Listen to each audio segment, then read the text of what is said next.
Hello students, welcome to our class. Start करते हैं हम mechanics BSc part first.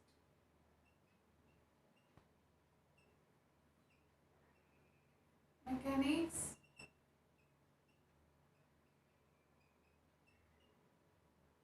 And unit second.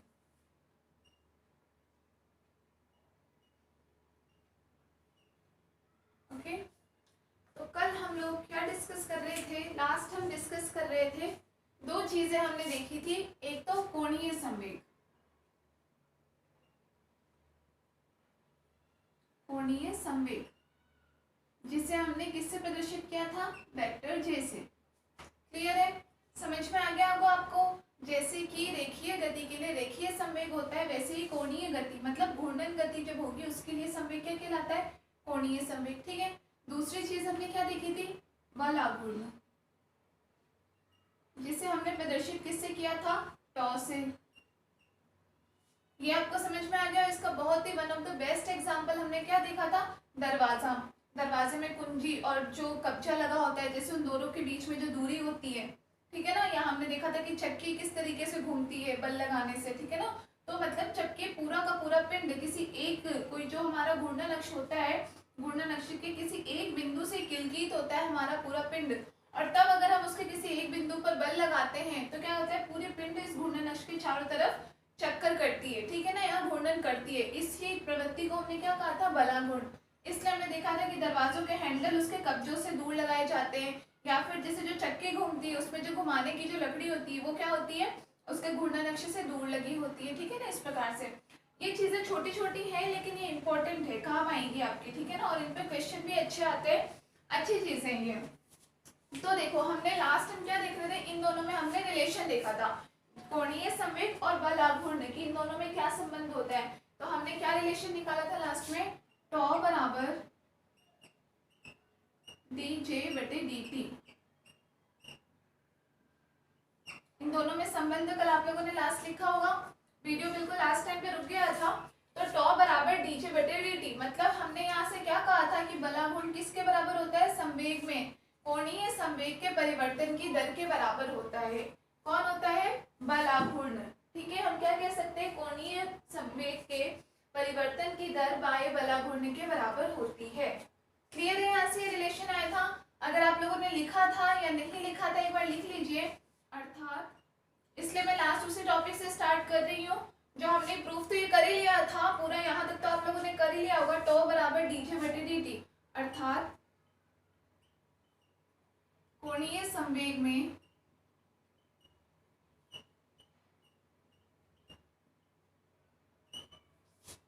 परिवर्तन की दर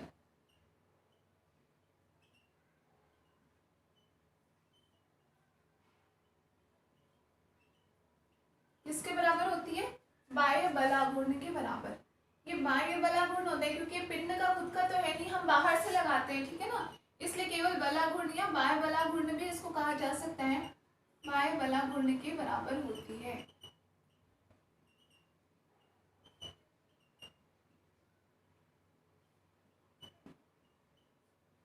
क्लियर है? ये बात तो हो गई। अब इसमें एक चीज मेन देखो, मैंने ये चीज वापस से आपको क्यों रिपीट करवाई है, ये तो आप खुद भी लिख सकते थे। मेन बात जो एक बतानी रह गई थी, ठीक है, वीडियो क्योंकि हमारा लास्ट में रुक गया था। देखो, ये आपको कुछ कैसा दिख रहा है? ये बलाघूर्ण है, मतलब किससे रिलेटेड है? एक प्रकार से बल से ही रिलेटेड है। बल जब किस दिशा में हो? आघूर्ण के कारण जब बल लगता है उसको हमने बलाघूर्ण कहा, लेकिन होता तो बल का एक प्रकार है, मतलब एफ। क्लियर है? बराबर डी बटे डी टी तो है ही। और जे क्या है? कोणीय संवेग होता है। कोणीय संवेग कब होता है? जब कोई पिंड घूर्णन गति करता है तब उसका संवेग क्या कहलाता है? कोणीय संवेग कहलाता है। अदरवाइज जब रेखीय गति करता है तब उसका संवेग क्या कहलाता है? रेखीय संवेग P बराबर mv। ठीक है, तो ये संवेग का ही एक प्रकार है, कोणीय संवेग संवेग का ही एक रूप है। मतलब हम इसको अगर P लिखते हैं तो ये आपको क्या मिल जाता है? F बराबर dp बटे dt। देखा देखा सा लग रहा है? क्या है ये? न्यूटन की गति का द्वितीय नियम नहीं पढ़ा था हमने कि संवेग में परिवर्तन की दर लगाए गए बाह्य बल के बराबर होती है। क्लियर है? और यहाँ से हमें क्या डेफिनेशन मिल रही है कि कोणीय संवेग में परिवर्तन की दर बाह्य बलाघूर्ण के बराबर होती है। इसका मतलब ये जो इक्वेशन आई इन दोनों में रिलेशन ही सेम इस रिलेशन की तरह है, ठीक है ना। इसका मतलब हम इन दोनों का कंपेयर कर सकते हैं। तो ये क्या था, ये रेखीय गति के लिए न्यूटन का गति का द्वितीय नियम था। किसके लिए, रेखीय गति के लिए न्यूटन की गति का द्वितीय नियम था। तो इसका मतलब सेम ये पूरा हमने किसके लिए पढ़ा है, कोणीय गति के लिए या घूर्णन गति के लिए। तो हम इसे क्या कह सकते हैं कि ये न्यूटन का घूर्णन की गति के लिए द्वितीय नियम, इस नियम को कहा जाता है। तो आप ये चीज यहाँ लिख लेना कि यह घूर्णन गति के लिए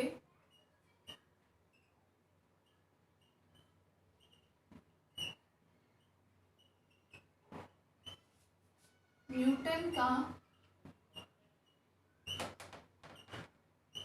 द्वितीय नियम है।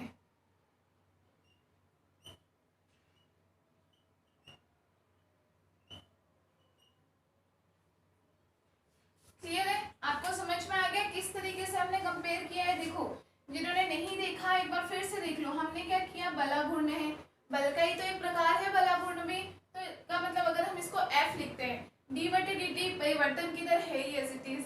जे यहाँ पे क्या है, कोणीय संवेग है। कोणीय संवेग संवेग का ही तो एक रूप है भाई, नाम में संवेग आ ही रहा है ना आपके। तो संवेग का ही एक रूप है, मतलब अगर हम इसको P से लिखे तो हमारे पास ही क्या आ जाता है, रेखीय गति के लिए द्वितीय नियम। और यहाँ हमने क्या कहा, इस नियम को हम क्या कहते हैं कि संवेग में परिवर्तन की दर लगाए गए बाह्य बल के बराबर होती है। न्यूटन की गति का द्वितीय नियम यही कहते हैं। क्लियर है। और यहाँ से हमने क्या कहा है कि कोणीय संवेग में परिवर्तन की दर बाह्य बल घूर्ण के बराबर होती है। मतलब कि ये दोनों इक्वेशन क्या है, बिल्कुल रिलेवेंट है, एक दूसरे के समान ही है। ये न्यूटन की गति का द्वितीय नियम होता है रेखीय गति के लिए, जबकि ये न्यूटन की गति का द्वितीय नियम किसके लिए होगा, घूर्णन गति के लिए। लिख लीजिए।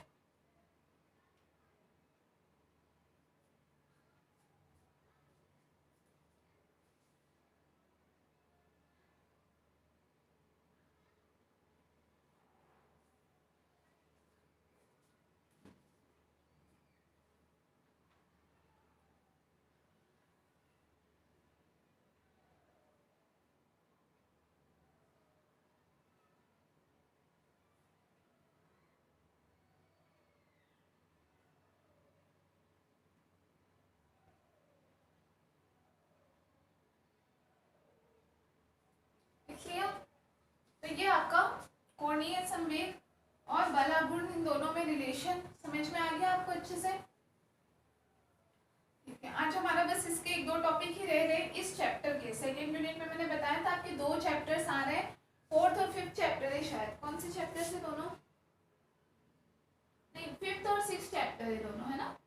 हाँ, फिफ्थ और सिक्स चैप्टर मैंने आपको फर्स्ट बताया था यूनिट सेकेंड में, बुक के अकॉर्डिंग आपके फिफ्थ और सिक्स चैप्टर है। अभी हम फिफ्थ चैप्टर कर रहे थे, ठीक है ना। तो ये हमारा बस आज ऑलमोस्ट डन है और आज ही हो सकता है हम सिक्स चैप्टर भी स्टार्ट कर देंगे, ठीक है। तो ये ऐसा है, चैप्टर्स दोनों अलग अलग हैं, लेकिन इन दोनों में हम जो चीज़ें पढ़ेंगे दोनों एक दूसरे से बहुत जुड़ी हुई है ऑब्वियसली, इसीलिए तो इन दोनों को एक यूनिट में रखा गया है, ठीक है ना। तो आप ऐसे मत सोचना कि ये चैप्टर खत्म मतलब बस इसका काम खत्म, ऐसे नहीं है। अभी हम जो अगला चैप्टर स्टार्ट करेंगे वहां पर भी उसकी शुरुआत इन चीज़ों से होगी जो इसमें आप लास्ट में जो चीज़ें पढ़ रहे हो ना, ये बलाघूर्ण, कोणीय संवेग, इनमें रिलेशन, ये सब, और अगले चैप्टर की शुरुआत ही यहीं से ही होगी। इसीलिए ये सारी चीज़ें बहुत ध्यान से पढ़ना, इंपॉर्टेंट चीज़ें होती है। और इसमें अभी तो लग रहा है आपको कि छोटा सा टॉपिक है, लेकिन जब इसके क्वेश्चंस आते हैं ना तो घुमा के रख देते हैं वो। हालांकि अभी पता है आप लोग के लेवल पे वैसे इतने ज़्यादा ट्रिकी क्वेश्चन नहीं आएंगे, आप लोगों से तो डायरेक्ट डेफिनेशन पूछ सकते हैं, फॉर्मूले पूछ सकते हैं, लेकिन चीज़ें इंपॉर्टेंट है, ठीक है। नेक्स्ट हम क्या देखते हैं, कोणीय संवेग का संरक्षण का सिद्धांत। अभी जो हमने कोणीय संवेग पढ़ा, जे वो संरक्षित रहता है या नहीं, या किस अवस्था में संरक्षित रहेगा, ठीक है। तो लिखिए कोणीय संवेग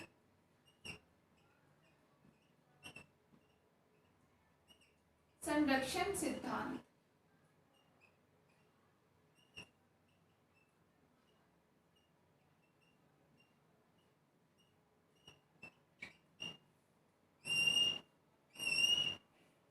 कोणीय संवेग संरक्षण सिद्धांत,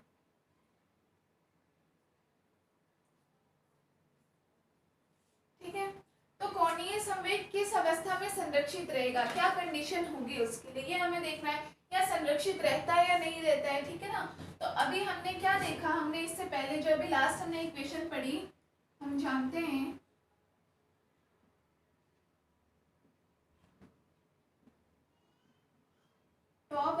हमने क्या पढ़ा अभी लास्ट, डीजे बटे dt, कोणीय संवेग और बलाघूर्ण में रिलेशन हमने पढ़ा, टॉ बराबर डीजे बटे dt। क्वेश्चन नंबर 1 डाल देते हैं हम इसे। क्लियर है।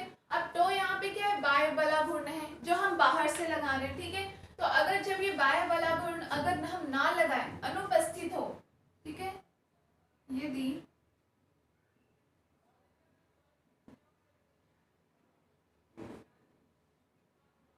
बाह्य बलाघूर्ण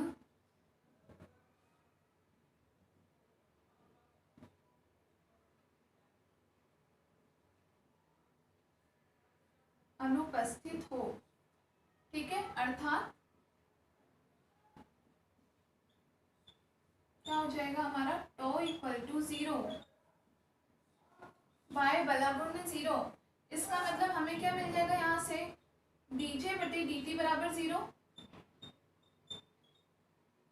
डीजे बटे dt बराबर 0 हो जाएगा। ठीक है, इसका मतलब जे में परिवर्तन की दर 0 है, मतलब जे कैसा होगा, नियत होगा। यहाँ से हम लिख सकते हैं dj बराबर 0 इम्प्लाइज जे बराबर कैसा होगा, कांस्टेंट। कांस्टेंट मतलब नियत होगा। इसका मतलब जे के नियत होने के लिए, संरक्षित होने के लिए क्या कंडीशन है कि जब बाह्य बलाघूर्ण अनुपस्थित हो। बाह्य बलाघूर्ण जब अनुपस्थित हो उस समय हम कह सकते हैं कि कण का कोणीय संवेग संरक्षित होगा। ठीक है, और ये जो कांस्टेंट मान होता है जे, यहां से आगे आप लिख लेना, जे जो ये कांस्टेंट मान हमने बताया है, जे बराबर कांस्टेंट, ये नियत मान किसके बराबर होता है, आई ओमेगा के बराबर। आई ओमेगा के बराबर होता है ये नियत मान। मतलब हम यहाँ से क्या कह सकते हैं, आई ओमेगा बराबर भी नियत होगा। और अगर किन्हीं दो कणों के लिए हमें आई और ओमेगा दोनों मान लेने हो तो हम क्या कह सकते हैं, I1 ओमेगा 1 बराबर I2 ओमेगा 2 बराबर कैसा होगा, नियत।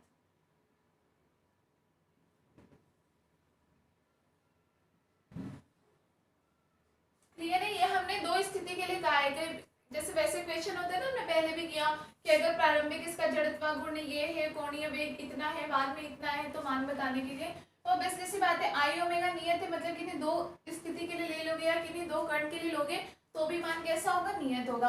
अब बात आती है, आप पूछोगे कि मैम आई ओमेगा क्या है और कहाँ से आया, ठीक है ना। इससे रिलेटेड चीज है, आई का मतलब होता है जड़त्व आघूर्ण, ओमेगा कोणीय वेग है, लेकिन ये हम पढ़ेंगे अभी कुछ टाइम के बाद। हम इस डेरिवेशन को डिराइव करेंगे, वहां पे आपको फिर से ये मान आएगा, आई ओमेगा बराबर कांस्टेंट जे के बराबर होता है, वहां आपको फिर से मैं याद दिला दूंगी कि ये वही मान है। ठीक है, तो अभी आपको मैंने बस बताया है कि जे बराबर आई ओमेगा के बराबर होता है ये कांस्टेंट मान। कैसे होता है बराबर, ये अभी हम कुछ टाइम बाद में जब हम इसकी डेरिवेशन डिराइव करेंगे वहां पर ये चीज आएगी तो वहां आपको समझ में आ जाएगा। क्लियर है। तो ये आपको फायदा होता है फिजिक्स में, ये फायदा होता है क्या कि ये चीज आपने यहाँ पढ़ ली, लेकिन अगर आपको यहाँ समझ में नहीं भी आए तो भी कोई बात नहीं, किसी और तरीके से भी हम इसको समझ सकते हैं, किसी और चैप्टर में भी हम इसी सेम चीज को पढ़ सकते हैं। क्लियर है ना। तो हम वहां पे भी यही सेम चीज देखेंगे, आई ओमेगा का मान हम डिराइव करेंगे कि कांस्टेंट होता है या नहीं, तो वहां आपको सब समझ में आ जाएगा, क्योंकि ये चीजें आपकी विस्तार से अगले चैप्टर में दे रखी है। सेकेंड यूनिट का ही जो नेक्स्ट चैप्टर हम स्टार्ट करेंगे वहां है आपका जड़त्व आघूर्ण कोणीय वेग, तो ये सब हम वहां पे पूरा अच्छे से पढ़ेंगे, डिटेल में पढ़ेंगे, इसलिए ये चीज हम वहां पे करेंगे। क्लियर है। अभी बस इतना लिख लो आप। तो जे का मान आपके पास कांस्टेंट किस कंडीशन में होता है, जब बाह्य बलाघूर्ण अनुपस्थित हो। इससे पहले लिख लेना, ये किसके लिए हमने पढ़ा है, किसी एक कण के लिए हम बात कर रहे हैं। ठीक है ना, यहाँ पे आप चाहे लिख लेना, एक कण के लिए।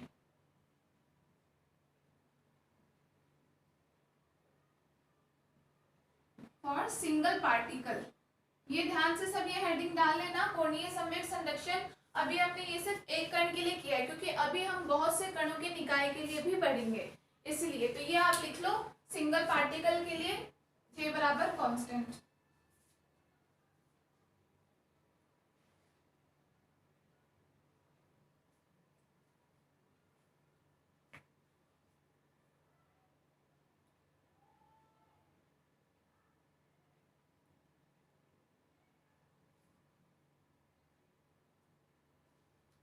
लिख लिया।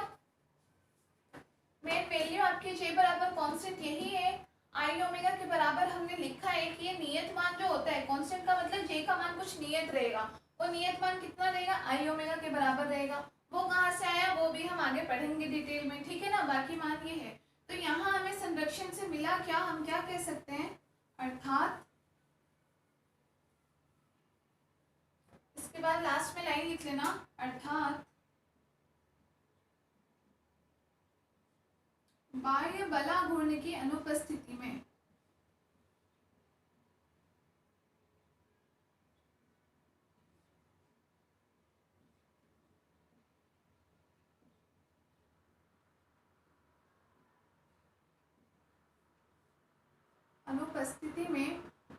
निकाय का कुल कोणीय संवेग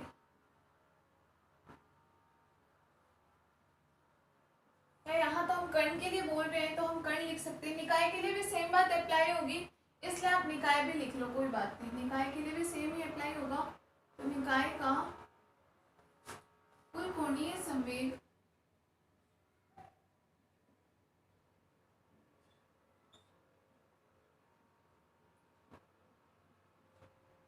संरक्षित रहता है।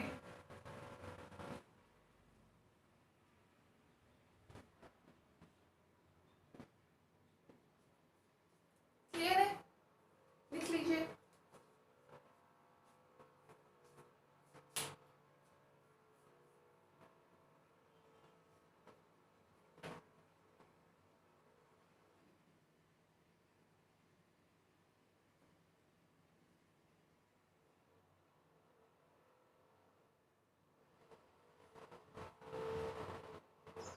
ठीक है, तो ये हमने देखा है कोणीय संवेग का सिद्धांत एक कण के लिए।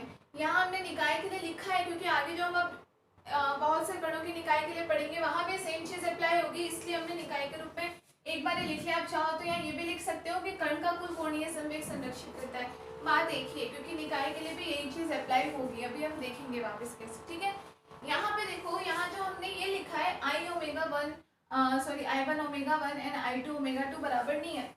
आई ओमेगा, अभी जैसे आप बस नाम से ध्यान रखो, नाम क्या है, आई का मतलब होता है जड़त्व आघूर्ण। जड़त्व आघूर्ण, हालांकि आप लोग पहले जड़त्व आघूर्ण पढ़ चुके हो, ये कोई बिल्कुल अननोन चीज नहीं है, लेकिन फिर भी अभी हम, क्योंकि आगे मैं डिटेल में भी आप लोगों को बताऊंगी, तो अभी आप इतना ही जड़त्व आघूर्ण। और ये होता है कोणीय वेग, मतलब जब कोई कण घूर्णन गति कर रहा है तब उसका जो वेग होता है वो क्या कहलाता है, कोणीय वेग। नॉर्मल वेग नहीं कहलाता, कोणीय वेग कहलाता है। ठीक है, अब हमने यहाँ ये बताया कि आई1 ओमेगा 1 बराबर आई2 ओमेगा 2 टोटल नियत रहेगा। मान इन दोनों के बदल सकते हैं, लेकिन टोटल मान जो होगा वो नियत रहेगा। इसका एग्जांपल हम क्या देखते हैं कि जैसे आप देखते होंगे, जैसे टीवी वगैरह में हम कितनी बार देखते हैं ना, जैसे जो स्विमिंग कंपटीशन होता है ना, जब बहुत सारे तैराक होते हैं, तैरते हैं, तो तैरने से पहले क्या होता है, जैसे जब वो किसी ऊंची जगह से कूदते हैं, तो आपने देखा होगा कि कूदते टाइम वो क्या करते हैं, पहले वो जैसे कूदते टाइम उनका शरीर सीधा होता है, फिर वो अपने शरीर को मोड़ लेते हैं, है ना, मोड़ करके और बिल्कुल इस तरीके से रोल करते हुए कूदते हैं। फिर कूदने से जस्ट सेकंड पहले वो अपने शरीर को वापस सीधा कर लेते हैं और फिर कूदते हैं। देखा होगा आप लोगों ने, कभी ध्यान देना, नेक्स्ट टाइम कभी ऐसा देखना हो तो, जब जैसे ही वो ऊपर से किसी ऊंची सी जगह से वो छलांग लगाते हैं, छलांग लगाते टाइम वो अपने हाथ सीधे रख के छलांग लगाते हैं, फिर जैसे ही जब वो हवा में रोल करते हैं अपने शरीर को पूरा घुमा लेते हैं, और फिर पानी में गिरते टाइम वापस सीधा करके फिर गिरते हैं। क्या रीजन होता है उसका, देखो, जब स्टार्टिंग में जब वो अपना शरीर उनका सीधा होता है, उस टाइम उनका जो जड़त्व आघूर्ण आई होता है, इसका मान क्या होता है, ज्यादा होता है। इसका मतलब कोणीय वेग का मान कम होता है। क्लियर है, जैसे ही जब वो घूमते हैं अपने शरीर को, जब वो फोल्ड करते हैं, तो अपने जड़त्व आघूर्ण का मान कम कर लेते हैं, आई का मान वो कम कर लेते हैं यहाँ पे। ठीक है, लेकिन हमें पता है आई ओमेगा कुल मान तो नियत के बराबर ही होता है, मतलब एक वैल्यू कम अगर हो भी जाती, इस चीज का मतलब समझते हैं आप, कोई दो मान है आई इंटू ओमेगा बराबर नियत का, इसका मतलब क्या होता है एक्चुअल में, कि अगर आई का मान आप कितना भी कम कर दो तो ओमेगा को उतना बढ़ना पड़ेगा, क्योंकि कुल मान तो उतना का उतना ही रहना है। ठीक है ना, या फिर आप आई ओमेगा का मान कितना भी कम कर दो तो आई को खुद का मान बढ़ाना पड़ेगा। ठीक है, अगर आपने ये बोल दिया है कि आई ओमेगा की टोटल वैल्यू मान लो आपके पास 100 आई फिक्स है, अब आप आई का मान किसी वजह से कम हो रहा है, 10 हो रहा है अगर, तो ओमेगा को अपना मान 90 तक करना ही पड़ेगा। ठीक है, या सॉरी 10, क्योंकि मल्टीप्लाई हो रहा है दोनों को, तो ओमेगा को अपना मान 10 तक करना ही पड़ेगा ताकि दोनों का मल्टीप्लाई 100 के बराबर हो जाए। क्लियर है, या फिर सेम अगर ओमेगा का मान बहुत ज्यादा जाए अगर, तो आई को अपना मान बढ़ा करके 20 करना ही पड़ेगा ताकि दोनों का मल्टीप्लाई 100 हो जाए। क्योंकि हम क्या कह रहे हैं कि टोटल वैल्यू 100 है तो ये 100 ही रहेगी, ये कांस्टेंट है, इसमें चेंज नहीं होगा। ये दोनों अपना मान कम ज्यादा कर सकते हैं लेकिन कुल मान फिक्स रहेगा, ठीक है। तो जब वो क्या करते हैं, जब वो अपने शरीर को फोल्ड करते हैं तो उस टाइम क्या होता है, आई का मान उनका कम हो जाता है, लेकिन क्योंकि कुल मान नियत है तो ओमेगा का मान उस टाइम बढ़ जाता है, ठीक है। फिर जस्ट पानी में गिरने से पहले वो क्या करते हैं, वापस अपने शरीर को सीधा करते हैं, मतलब वापस वो अपने आई का मान बढ़ा लेते हैं तो ओमेगा तुरंत कम हो जाता है। ये एक एग्जांपल मैंने बताया ताकि आपको आई ओमेगा बराबर कांस्टेंट ध्यान में रहे।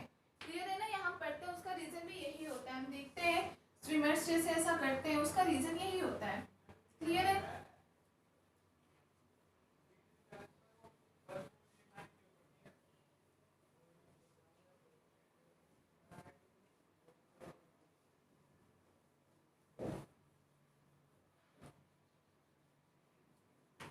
चलो अभी हमने क्या पढ़ा, सिर्फ एक कण के लिए हमने पढ़ा कोणीय संवेग का संरक्षण, ठीक है। हम ऐसे ही क्या कर सकते हैं, पूरे कणों की निकाय के लिए भी हम पढ़ सकते हैं, ठीक है। तो दूसरा नंबर डालो आप, सेकंड, कणों के निकाय के लिए।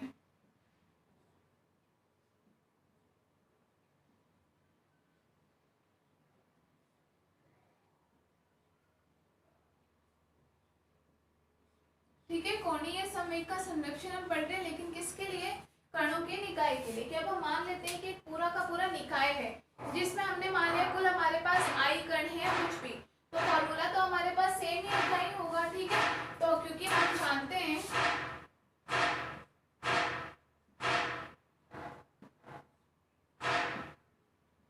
बाह्य बलागुण बराबर क्या होता है, संवेग में परिवर्तन की दर।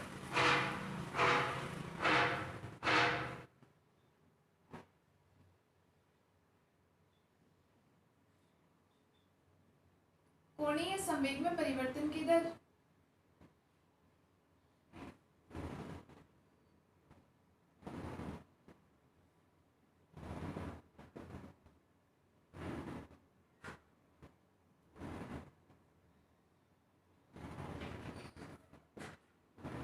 ठीक है, मतलब यहाँ पे टॉ बराबर डीजे बटे dt होता है, हमें पता है। लेकिन अब यहाँ हम बात कर रहे हैं कणों के निकाय के लिए। पूरा निकाय मतलब केवल एक कण का आघूर्ण नहीं होगा, सब कणों पर जितना बलागुण लग रहा है वो होगा टोटल बलागुण, मतलब समेशन होगा आई का। आई कण में हमने मान लिया तो बाह्य बलागुण टो एक्सटर्नल बराबर समेशन हो जाएगा आई कणों का, ठीक है। क्योंकि हमने निकाय में माना है हमने कि आई जहाँ पे क्या है, कणों की संख्या, लिख लेना आई कणों की संख्या।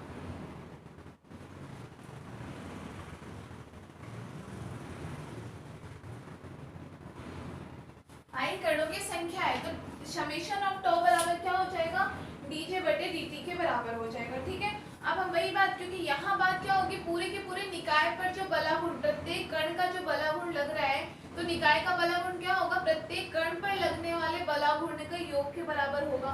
क्लियर है ना, वहाँ पे पूरे निकाय का बलागुण क्या होगा, हर कण पर जितना बलागुण लग रहा है उन सबका योग, इसलिए समेशन हमने टो एक्सटर्नल का किया है, ठीक है। तो अब हम यहाँ सेम मानेंगे कि यदि, अब बलागुण मान लेते हैं कि पूरे निकाय पर ही कोई बलागुण नहीं लग रहा है, यदि निकाय पर बाह्य बलागुण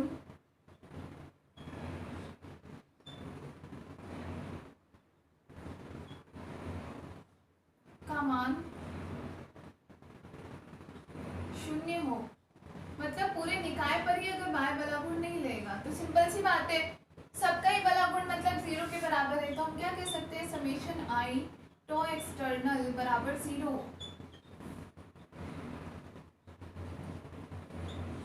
तो एक्सटर्नल बराबर 0, तो यहाँ से हमें क्या मिल जाएगा, dj बटे dt बराबर 0। मतलब यहाँ से हम क्या कह सकते हैं कि j बराबर हमारे पास क्या आ जाएगा, नियत। j का मान क्या हो जाएगा, कांस्टेंट के बराबर हो जाएगा, लिख लीजिए।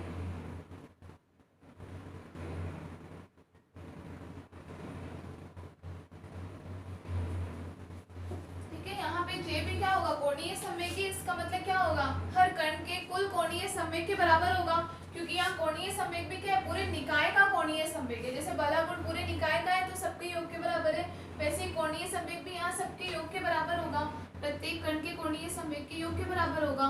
तो यहाँ हम वेक्टर j बराबर क्या लिख सकते हैं, प्रत्येक के योग के बराबर, मतलब मान लिया j1 vector plus j2 vector plus dot dot dot ji कण माने तो ji वेक्टर तक होगा, ठीक है। और j का कुल मान नियत है, इसका मतलब ये पूरा का पूरा मान ही किसके बराबर हो जाएगा, नियत के बराबर। इसका मतलब हम क्या कह सकते हैं, j1 vector plus j2 vector plus dot dot dot ji vector, ये पूरा का पूरा मान ही क्या होगा, नियत के बराबर। तो मतलब सेम हमने देखा जैसा एक कण के लिए अप्लाई हो रहा था, वैसा का वैसा मान ही क्या कणों के निकाय के लिए भी अप्लाई हो रहा है, बिल्कुल सेम वैल्यू आ रही है हमारे पास, ठीक है। तो हम यही यहाँ पे भी सेम बात लागू होगी क्या, कि बाह्य बलाघूर्ण की अनुपस्थिति में निकाय का कुल कोणीय संवेग कैसा होता है, नियत होता है।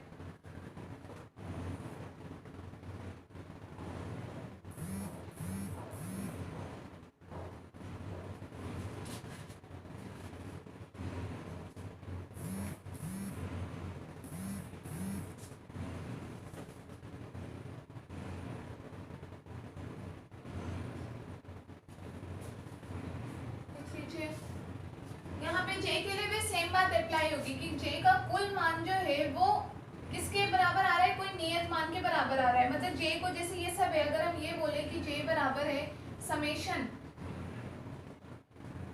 jn के बराबर है, ठीक है, समेशन हमने मान लिया, ये भी सेम i कणों का कुल समेशन के बराबर हो, ये पूरा मान वेक्टर j बराबर, ठीक है। और इसको आप क्या कह रहे हो, इसको आप नियत कह रहे हो। इसका मतलब ऐसा नहीं है कि यहाँ पे ध्यान देने लायक चीज क्या है कि इस पूरे मान का यहाँ पे हम नियत मान बता रहे हैं। वहां तो एक कण के लिए कोणीय संवेग था, तो हमने कह दिया कि भाई टॉ का मान जब बाह्य बलाघूर्ण शून्य होगा तो उस कण का कोणीय संवेग कैसा रहेगा, नियत रहेगा, ठीक है। यहाँ बात हो रही है पूरे निकाय की, कि अगर पूरे निकाय का बाह्य बलाघूर्ण शून्य हो, टॉ एक्सटर्नल पूरा का पूरा शून्य हो, पूरे निकाय के लिए समेशन है, तो क्या होगा, कुल बाह्य कुल कोणीय संवेग का मान हमारे पास नियत आया। कुल कोणीय संवेग प्रत्येक कण के कोणीय संवेग के योग के बराबर है, ठीक है। अब इसके नियत रहने का मतलब ये नहीं है कि हर कण का कोणीय संवेग नियत होगा।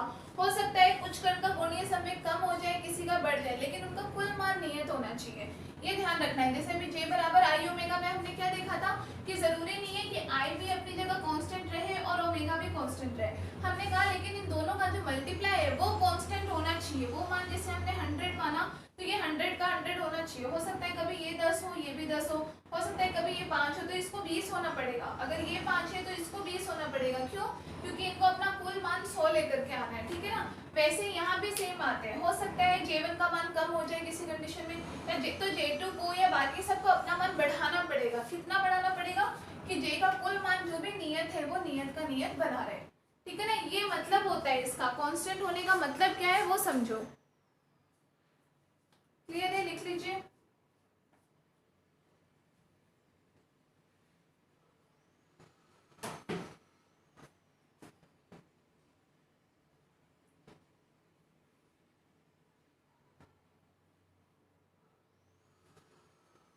तो ये हमने देख लिया कोणीय संवेग, समझ में आ गया। नियत होने का मान सिर्फ यहाँ पे नहीं, कहीं पर भी कुल मान नियत होने का मतलब यही होता है कि उसका कुल मान नियत है। अगर समेशन लगा हुआ है तो एक कण के लिए तब तो सिंपल सी बात है भाई, एक कण की बात हो रही है। अगर निकाय के लिए भी कोई चीज अप्लाई हो रही है तो मतलब उसका कुल मान नियत हो। ऐसा नहीं है कि हर कण का मान नियत ही हो, चेंज हो सकता है, लेकिन उनको टोटल अपना इस तरीके से बनाना पड़ेगा।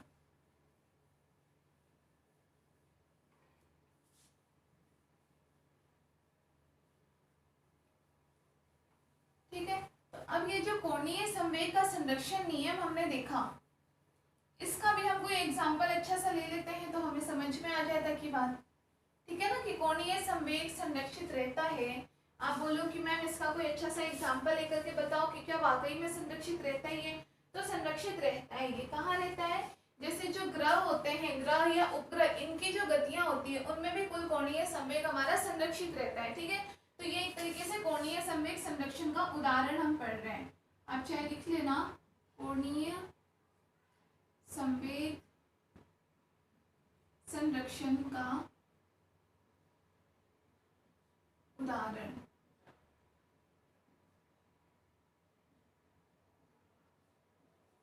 ठीक है, कि कुल कोणीय इसका उदाहरण हमने देखना है, ठीक है। तो हमने क्या बोला, जो ग्रहों की या उपग्रहों की गति होती है उन गतियों में कोणीय संवेग संरक्षित रहता है। आप लोगों ने अगर पहले कभी पढ़ा हो तो आपको पता होगा कि केपलर सुना सा नाम लग रहा है या कभी नहीं सुना, फर्स्ट टाइम सुन रहे हो? सुना तो होगा, 12th में भी आया होगा ना, 12th में 11th में। कब? केपलर की ग्रहीय गति के नियम, ठीक है ना। कि केपलर ने ग्रहों की गति के लिए 3 नियम दिए थे। जिनको याद हो या जिनको याद नहीं भी हो वो भी ध्यान करने की कोशिश करो। आप लोगों ने कभी किसी जमाने में पढ़ी होगी ये चीज कि केपलर ने, कोई आदमी था केपलर, उसने ग्रहों की गति के लिए 3 नियम दिए थे। याद आया कुछ? ठीक है। वो 3 नियम किससे जुड़े हुए थे? ग्रहों की गति से जुड़े हुए थे कि ग्रह किस प्रकार से गति करते हैं, ठीक है। उसमें हमने एक क्षेत्रफल का नियम भी पढ़ा था, एक हमने उसमें कक्षा का नियम भी पढ़ा था, और एक हमने उसमें आवर्तकाल का नियम भी पढ़ा था। ध्यान है, उसमें जो हमारा सेकंड नियम होता है क्षेत्रफल का नियम,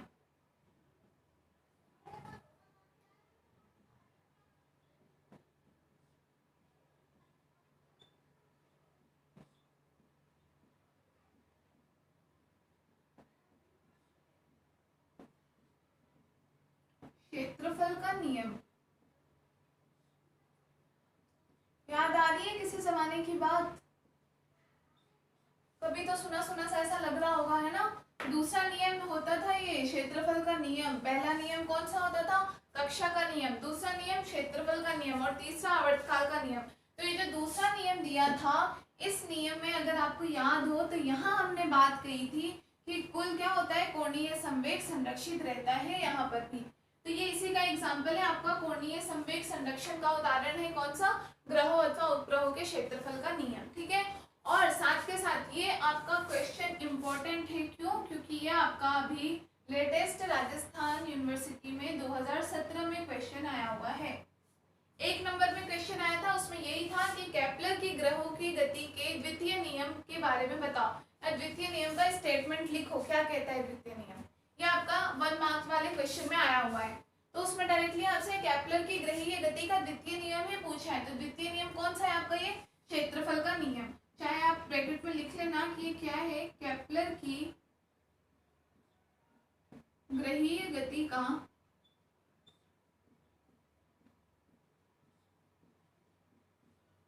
द्वितीय नियम।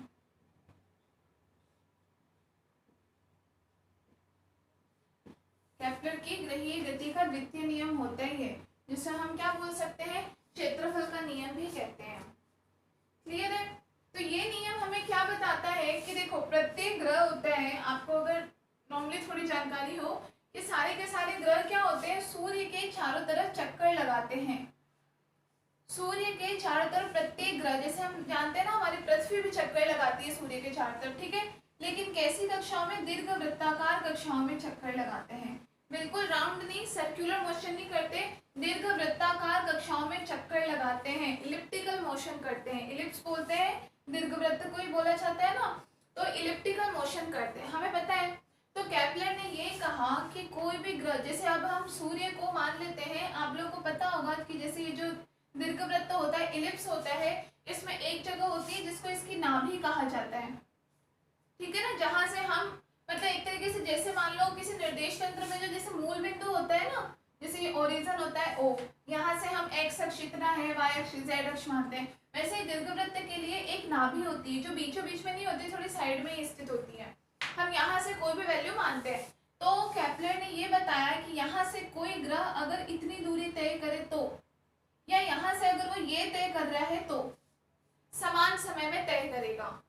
अगर वो ये दूरी तय कर रहा है तो इस जगह से इतना, और अगर इस जगह से ये दूरी तय कर रहा है तो समान समय में तय करेगा। समान समय से मतलब ये कि इन दोनों के दौरान उसका क्षेत्रीय वेग, उन्होंने एक नाम दिया वेग को, क्षेत्रीय वेग कहा कि गति के दौरान की जो भी ग्रह है उसका क्षेत्रीय वेग कैसा होगा? नियत होता है। नियत होता है मतलब हम कह सकते हैं कि समान समय में समान दूरी तय करता है। जब वेग नियत हो जाएगा तो, क्लियर है? ये था केपलर की ग्रहीय गति का द्वितीय नियम। समझ में आया? अब हम देखते हैं कि यहाँ पे हम कह रहे कोणीय संवेग कहाँ संरक्षित रहा। अब बोलोगे कि मैम कोणीय संवेग की बात कहाँ से आ गई इसमें, तो देखते हैं, कहीं ना कहीं तो आ ही रही होगी।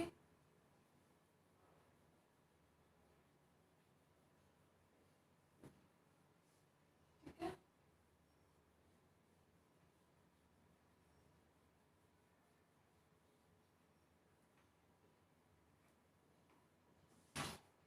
तो एक बार आप लोग इसमें लिखो, थोड़ी 1-2 लाइन लिखो।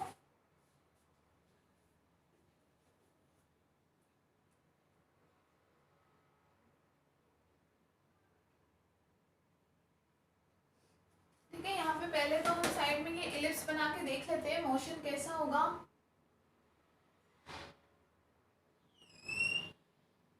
कुछ इस प्रकार का होता है ना दीर्घवृत्त, ऐसे ही होता है। ठीक है, थोड़ा सा वो इधर उधर हो गया होगा बाकी आप लोग। ठीक है, इसके जो एक्सिस होते हैं कुछ इस प्रकार से।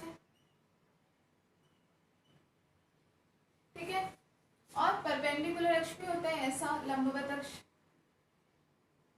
ठीक है, इसकी जो जैसे ओरिजिन हम बीचों बीच बनाते हैं, जबकि जो दीर्घवृत्त में एक जगह होती है नाभि।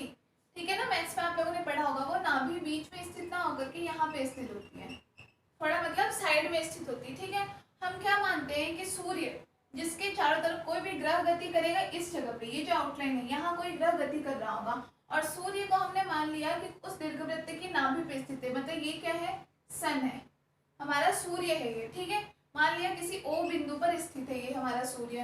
ठीक है, ओ बिंदु क्या है, इस दीर्घवृत्त की नाभि है। अब हमने कहा इससे यदि ये दूरी तय कर रहा है, तो मतलब ये दूरी मतलब ये क्षेत्रफल, यहाँ ये पूरा क्षेत्रफल आ गया एक प्रकार से त्रिभुज के क्षेत्रफल की तरह है ना, चाहे ये क्षेत्रफल तय कर रहा है तो, या फिर ये यहाँ से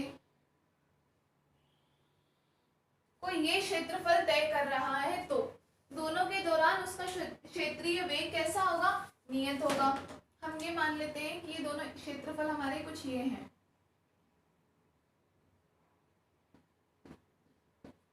ठीक है, और दूसरा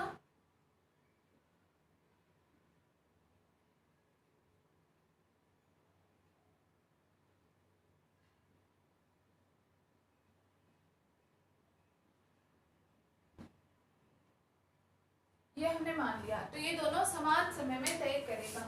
ठीक है, सूर्य की स्थिति हमने कहाँ मानी है, बिंदु O पर। मान लेते हैं ये हमारा A B। ठीक है, इसको मान लिया हमने C और D।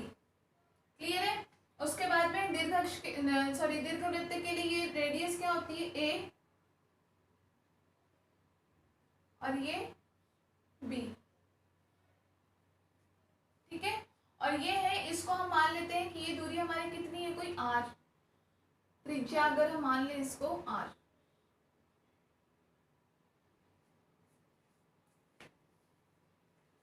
समझ में आ गया, दीर्घवृत्त के रूप में हमने बात की। ठीक है, तो इसमें लिखो, ये बना लो साइड में और लिखो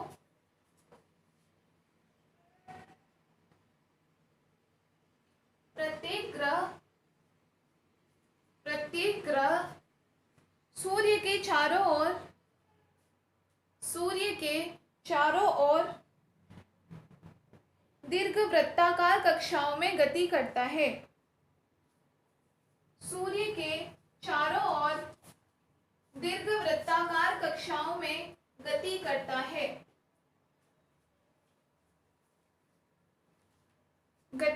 है, फुल स्टॉप। नेक्स्ट लाइन से लिखो, सूर्य और ग्रह को मिलाने वाली रेखा, सूर्य और ग्रह को मिलाने वाली रेखा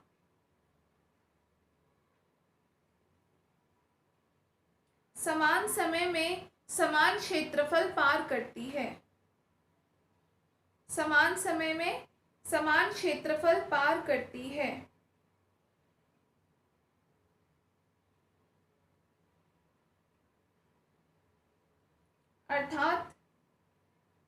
अर्थात ग्रह द्वारा तय किया गया क्षेत्रीय वेग नियत होता है, अर्थात ग्रह द्वारा तय किया गया क्षेत्रीय वेग नियत होता है।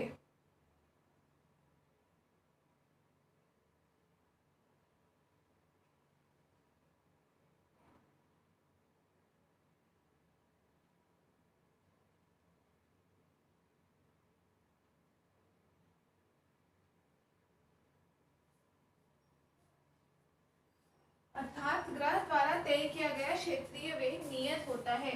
मतलब हम यहाँ से क्या कह सकते हैं कि क्षेत्रफल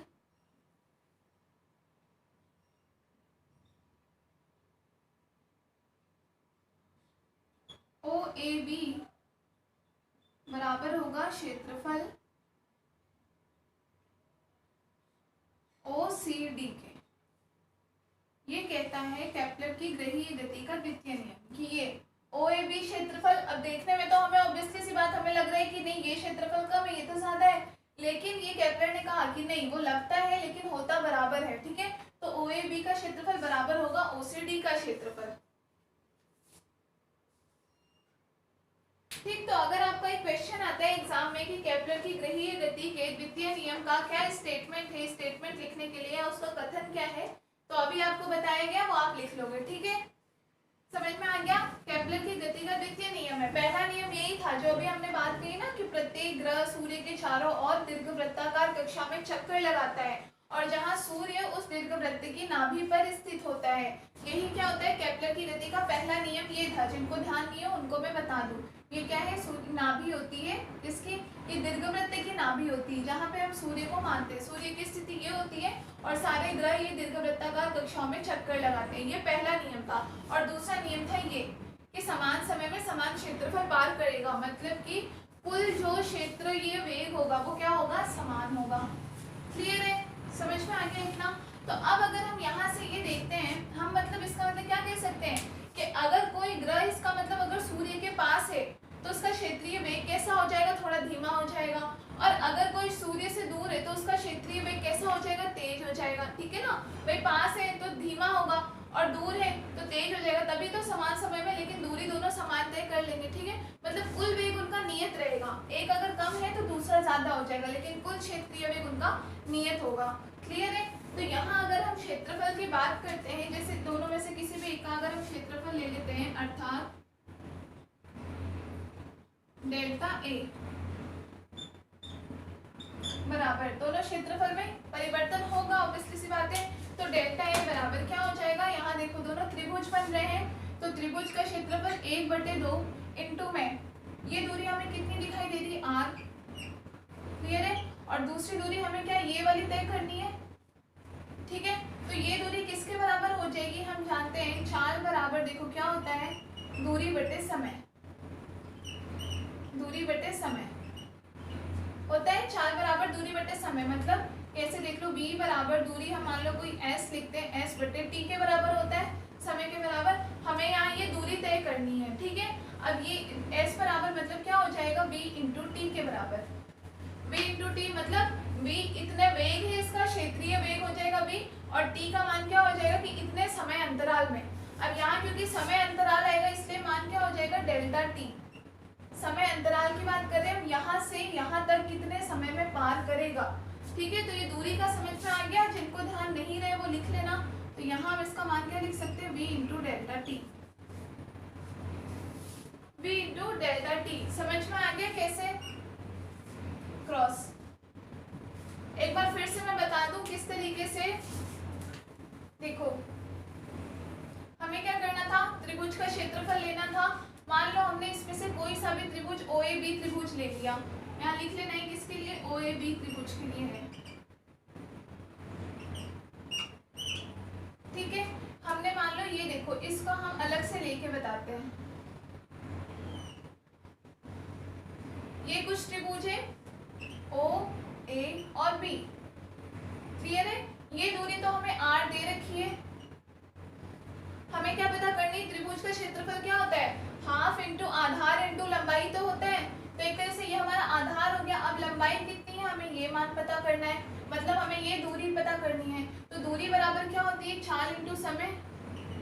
दूरी बराबर चाल इंटू समय, मतलब कि s बराबर चाल अगर हम b मान लेते हैं इंटू में t, s बराबर b इंटू टी। ठीक है, अब यहाँ पे समय नहीं आके समय अंतराल आएगा। क्यों, यहाँ से यहाँ तक दूरी तय कर रहा है। समय हम एक निश्चित समय पर नहीं ले रहे हैं, बल्कि समय का पूरा अंतराल है। यहाँ से यहाँ तक चलने में कितना समय लगा, इसका मतलब b इंटू टी की जगह क्या आ जाएगा, डेल्टा टी। क्लियर है, तो वो मान हमने यहाँ रख दिया 1/2 r cross b into delta T. आ गया।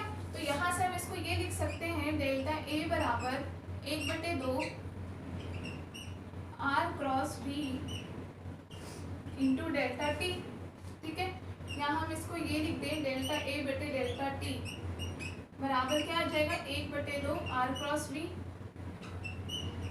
लिख सकते हैं इस तरीके से। ठीक है, अब b का मान जैसे हमें पता है, देखो b का मान हम कहाँ से लेते हैं, परंतु b चाहिए हमें, तो हम जानते हैं संवेग b बराबर क्या होते हैं mv। ठीक है, ग्रह का कुछ ना कुछ द्रव्यमान होगा और तब इस वेग के साथ में चलेगा, तो ऑब्वियसली सी बात है उसका संवेग भी जनरेट हो जाएगा। ठीक है, तो संवेग b बराबर mv होगा। तो यहाँ से हमारे पास b बराबर क्या आ जाएगा p बटे m। b बराबर क्या आ जाएगा हमारे पास p बटे m। अब हम इस p का मान यहाँ रख देंगे, तो यहाँ से हमारे पास डेल्टा a बटे डेल्टा t बराबर कितना हो जाएगा 1/2 r क्रॉस b का मान रख दो आप p बटे m। p बटे m के बराबर। ठीक है, और r क्रॉस p किसके बराबर हमने पढ़ा, कल ही हमने पढ़ा कोणीय संवेग j के बराबर j = r क्रॉस p। तो पढ़ा था हमने j = r क्रॉस p पढ़ा था ना।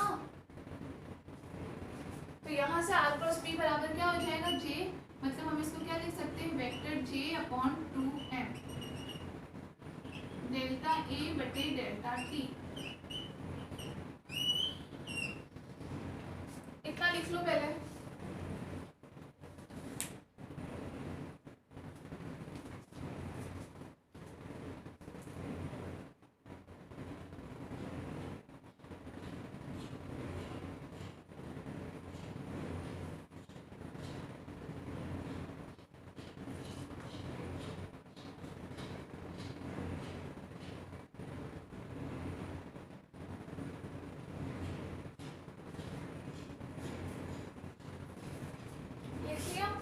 अब यहाँ देखो,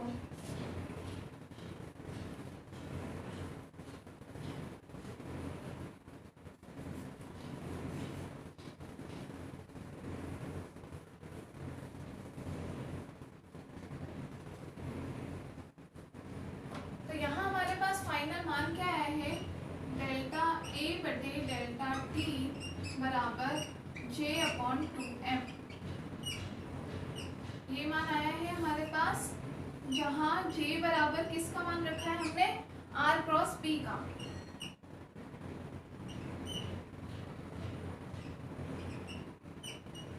जहाँ j बराबर क्या है r क्रॉस p के बराबर है। ठीक है, क्लियर है। अब हम बात करते हैं नियत कैसे रहेगा। तो हमने यहाँ पूरे पे कहीं कोई बाह्य बलाघूर्ण तो लग नहीं रहा है, नहीं बताया हमने बाह्य बलाघूर्ण यहाँ पे कहीं ग्रहों पे कोई अन्य बल लग रहा है ऐसा तो है नहीं। ठीक है, और हमने अभी लेटेस्ट इससे पहले हमने क्या पढ़ा कि बाह्य बलाघूर्ण की अनुपस्थिति में j कैसा होता है संरक्षित होता है। कोणीय संवेग संरक्षण में हमने यही तो पढ़ा कि जब τ बराबर कैसा हो जाएगा 0 होगा तो dj बटे dt का मान भी 0 होगा, मतलब j बराबर कैसा होगा कांस्टेंट। क्लियर है। तो यहाँ पे भी कोई बाह्य बलाघूर्ण दिख रहा है क्या आपको, नहीं है, इसका मतलब j बराबर कैसा रहेगा नियत रहेगा। तो हम क्या लिख सकते हैं यदि j बराबर नियत, ये नियत का मतलब हमारे पास क्या है यहाँ पे कि सूर्य के सापेक्ष जो ग्रह गति कर रहे हैं उनका कोणीय संवेग नियत होगा। हम यहाँ से क्या लिख सकते हैं, अर्थात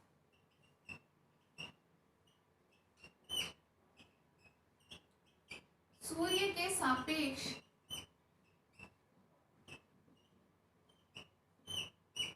गतिशील ग्रहों का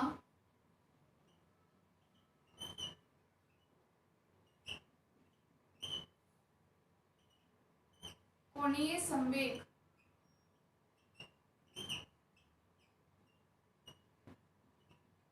कैसा होगा नियत होगा।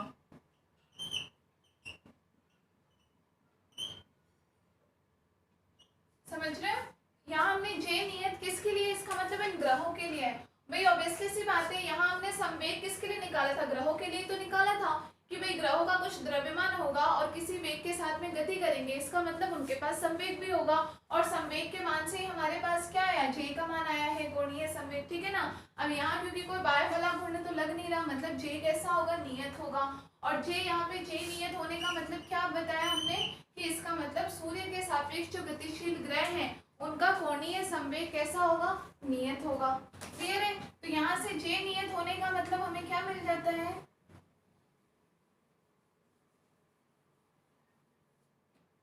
एम्प्लाइज जे नियत है, इसका मतलब जे का मान यहाँ हम कांस्टेंट रख दें, मान द्रव्यमान तो वैसे भी कांस्टेंट के बराबर ही, मतलब ये पूरा मान कांस्टेंट हो जाएगा। क्या कहा हमने, जे बराबर नियत है, द्रव्यमान तो यहाँ कहीं चेंज हो नहीं रहा, हम कोई परिवर्तित द्रव्यमान का टॉपिक नहीं पढ़ रहे हैं, ग्रहों का द्रव्यमान उतना का उतना ही रहेगा। एम क्योंकि यहाँ पे कैसे है, क्योंकि एम खुद भी नियत ही है, इसका मतलब ये पूरा का पूरा मान, टू तो है ही कांस्टेंट, ये पूरा मान कांस्टेंट, इसका मतलब हमारे पास क्या, डेल्टा ए बटे डेल्टा टी बराबर भी कैसा होगा, नियत होगा। तो हमने यही बताया कि क्षेत्रीय वेग नियत होता है, अर्थात हम कह सकते हैं, अर्थात क्षेत्रीय वेग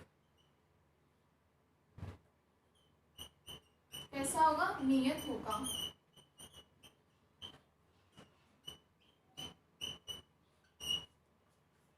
ये आपका क्षेत्रीय वेग नियत समझ में आया। यहाँ से केपलर की गति का द्वितीय नियम, तो यहाँ हमने किसका यूज किया, कोणीय संवेग संरक्षण का सिद्धांत यहाँ पे अप्लाई हुआ है, इसीलिए ये कोणीय संवेग संरक्षण सिद्धांत का ही एग्जाम्पल कहलाता है। लिख लीजिए,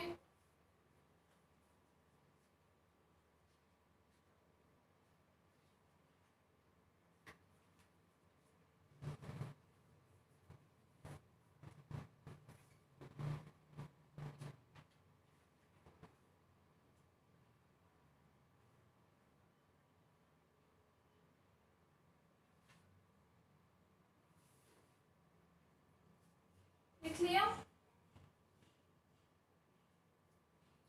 तो ये हमारा 5th चैप्टर जो था वो हो गया कंप्लीट, ठीक है। इस टॉपिक के साथ 5th चैप्टर हो गया हमारा कंप्लीट सेकेंड यूनिट का। अभी एक चैप्टर बाकी है, छोटा सा ये भी चैप्टर, कुछ ज़्यादा खास नहीं है, हो जाएगा 3-4 दिनों में, तो हमारी सेकेंड यूनिट भी हो जाएगी कंप्लीट, ठीक है।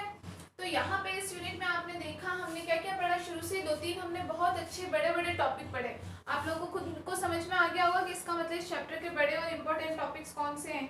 इम्पोर्टेंट तो सारा ही कुछ जो पढ़ाया है सब इम्पोर्टेंट ही है, लेकिन फिर भी जैसे हमने सबसे पहले क्या द्रव्यमान केंद्र पढ़ा, उसके लिए हमने इक्वेशन निकाली, इम्पोर्टेंट था, उस पर बेस्ड क्वेश्चन हमने देखे कि द्रव्यमान केंद्र के आपके न्यूमेरिकल्स आते हैं एग्जाम में, और थोड़े टफ से भी लगे होंगे आपको न्यूमेरिकल्स, इसलिए द्रव्यमान केंद्र के न्यूमेरिकल्स आप लोग जरूर कर लेना ताकि आपका बिल्कुल हाथ उसमें साफ हो जाए, ठीक है। दूसरी चीज हमने इम्पोर्टेंट इसमें क्या पढ़ी, टक्कर पढ़ी, टक्कर जिसमें हमने पूरा, बाकी तो जैसे ठीक है सामान्य द्रव्यमान वगैरह वो सब छोटे छोटे टॉपिक्स थे, बट आपको पता होना चाहिए इसलिए पढ़ाया। बाकी जैसे टक्कर पढ़ा, इसमें हमने कंप्लीट डिटेल में प्रत्यास्थ टक्कर, अप्रत्यास्थ टक्कर, गतिज ऊर्जा संरक्षण, संवेग संरक्षण, एक विमा में, द्विविमा में सारी चीजें पढ़ी। इससे रिलेटेड कोई न्यूमेरिकल दिखा तो वो भी हमने किया, क्लियर है। तीसरी इंपॉर्टेंट चीज हमने क्या पढ़ी, परिवर्तित द्रव्यमान के निकाय, वो टॉपिक जरूर इंपॉर्टेंट था। परिवर्तित द्रव्यमान हो सकता है क्योंकि उसके बारे में बहुत ज़्यादा मुझे पता नहीं आप लोगों ने पहले कभी पढ़ा है या नहीं, जिसमें हमने क्या रॉकेट की गति देखी और उसके लिए हमने इक्वेशन ऑफ मोशन निकाला रॉकेट के लिए, तो ये भी क्या था, बहुत इंपॉर्टेंट टॉपिक था। तो ये 3 तो आपके बहुत बड़े बड़े टॉपिक्स हो गए। इससे पहले एक द्रव्यमान केंद्र, तो ये द्रव्यमान केंद्र, टक्कर और रॉकेट, ये तीनों तो आपके बहुत बड़े और इम्पोर्टेंट टॉपिक्स हो गए। उसके बाद में अभी जो ये हमने पढ़ा कल से, बलाघूर्ण या कोणीय संवेग का संरक्षण, बलाघूर्ण और कोणीय संवेग, इन दोनों में रिलेशन, ये टॉपिक्स आपके बड़े इंपॉर्टेंट हैं। एग्जाम में ऐसे छोटे छोटे इनमें से क्वेश्चंस आपके आते हैं, जैसे ग्रहीय गति का इतना पूरा आपका नहीं आ रखा, आपका 1 नंबर का आ रखा था, सिर्फ स्टेटमेंट पूछा था तो सिर्फ स्टेटमेंट लिख करके फॉर्मूला लिख दो, क्लियर है। तो इस तरीके से ये आपका चैप्टर हो गया कंप्लीट।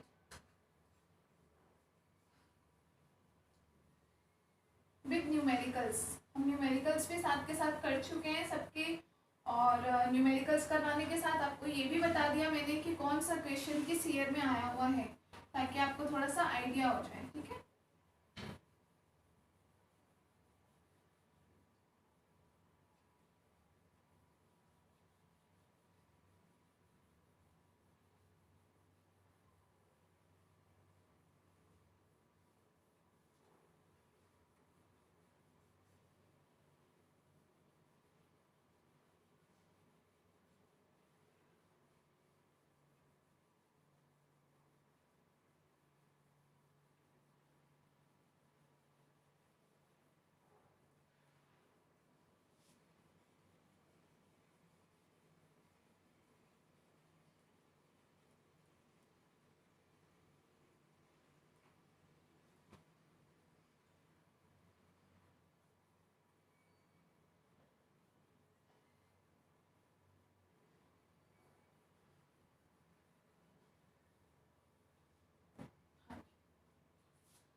नेक्स्ट चैप्टर इसी यूनिट का है और लास्ट के जो हमने टॉपिक पढ़े ये सारे के सारे टॉपिक से रिलेटेड ही वो शुरू होगा चैप्टर, ठीक है। नेक्स्ट चैप्टर आपका क्या है, दृढ़ पिंडों की गतिकी।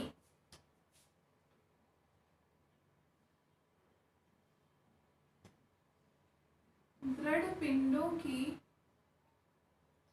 गतिकी।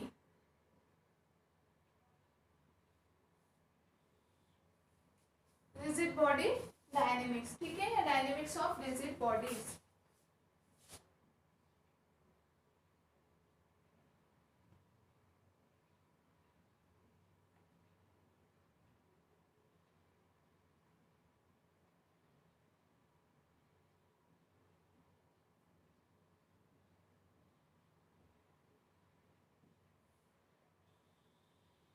डायनेमिक्स ऑफ रिजिड बॉडीज, ये हमारा नेक्स्ट चैप्टर जो हमें पढ़ना है, ठीक है। वैसे दृढ़ पिंडों के बारे में आप लोगों को शायद ध्यान भी होगा, कब पढ़ा था हमने, थोड़ा सा जब हमने द्रव्यमान केंद्र शुरू किए थे, है ना, उससे पहले हमने दृढ़ पिंडों के बारे में मैंने आपको बताया था और मैंने उस टाइम ये बात भी कही थी कि इसके बारे में डिटेल में हम नेक्स्ट चैप्टर में डिस्कस करेंगे। अभी हमने ओनली डेफिनेशन पढ़ी थी, क्लियर है। तो फिर से आपको रिमाइंड करवा देते हैं। सबसे पहले हम देखते हैं कि दृढ़ पिंड क्या होते हैं। दृढ़ पिंड, जैसा कि इसके नाम से ही आपको क्लियर हो रहा है, एक पिंड जो कि कैसा हो, दृढ़ हो। दृढ़ होने से मतलब क्या है कि आप उसमें कितना भी अगर बल लगा दो तो भी उसके स्ट्रक्चर में कोई डिफरेंस ना है, वो अपने रंग रूप आकार को चेंज ना कर सके। आकार चेंज नहीं होने का मतलब क्या हो गया कि उस पिंड के अंदर उसके कणों की जो स्थिति है, जितनी भी दूरी पर है कण, वो कैसे रहे, फिक्स के फिक्स रहे। आप उसमें ऐसा नहीं हो कि आप बल लगाओ और ये इधर से पिछक गया, सा वैसा हो गया, ऐसा ना हो। उसके कणों की स्थिति यथावत बनी रहे, ठीक है, चाहे आप उस पर किसी भी दिशा में कितना भी बल लगा दो। तो इस प्रकार के पिंड क्या कहलाते हैं, दृढ़ पिंड कहलाते हैं, ठीक है। होते ही पिंड बहुत सारे से, जैसे सबसे बेस्ट एग्जाम्पल आप कोई पत्थर ही ले लो, नॉर्मली जो बहुत स्ट्रॉन्ग पत्थर होता है, क्या उस पर कहीं से कितना भी बल लगा दो सरकते थोड़ी ना है वो, कितना हम उसको किसी हथौड़े से किसी चीज से बिल्कुल ठोक ठोक करके तब कहीं से थोड़ा बहुत तोड़ पाते हैं उसे, है ना। तो इस प्रकार के पिंड क्या कहलाते हैं, दृढ़ पिंड कहलाते हैं, ठीक है। अब इनकी भी कुछ गतिकी होती है, माना कि बल लगाने पर इनके कणों की स्थिति परिवर्तित नहीं होती, ठीक है। तो उसके बाद फिर हम देखेंगे कि फिर यहाँ पे पढ़ने जैसा इंटरेस्टिंग टॉपिक क्या है, जब यहाँ पर हम बल लगाने पर स्थिति में परिवर्तन ही नहीं हो रहा है तो, लेकिन फिर भी भले स्थिति में परिवर्तन ना हो लेकिन सारे के सारे मान तो ये भी रखेगा अपने पास, इसका भी कुछ बलागुण होगा, हो सकता है कैसे हम इसका वेग करवाएंगे तो संवेग भी होगा, घूर्णन गति करेगा तो कोणीय संवेग भी होगा, कोणीय वेग भी होगा, इस प्रकार से, ठीक है। तो सारी चीज किसके बारे में पढ़ना है हमें, दृढ़ पिंड के बारे में। तो सबसे पहले आप लोग हेडिंग लिखिए, दृढ़ पिंड।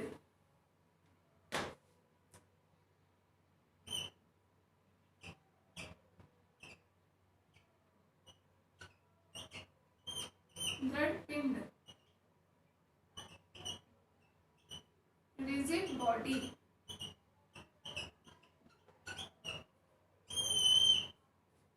Rigid body.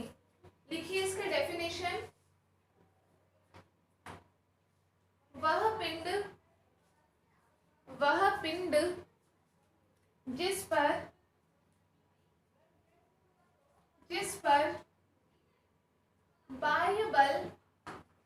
जिस पर बाह्य बल या बल आघूर्ण लगाने पर, बाह्य बल या बल आघूर्ण लगाने पर पिंड में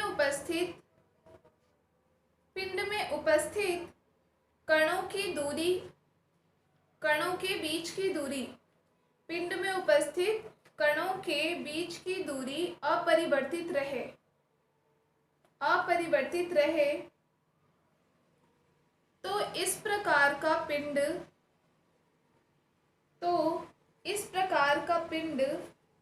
दृढ़ पिंड कहलाता है, दृढ़ पिंड कहलाता है। Full stop. नेक्स्ट लाइन में लिखना, इस पिंड से संबंधित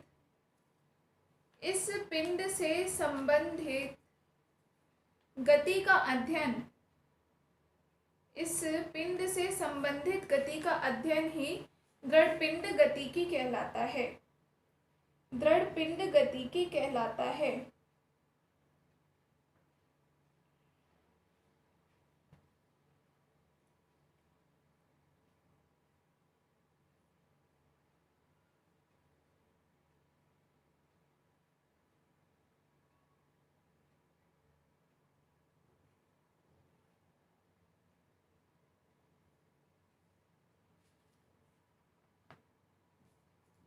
क्लियर है?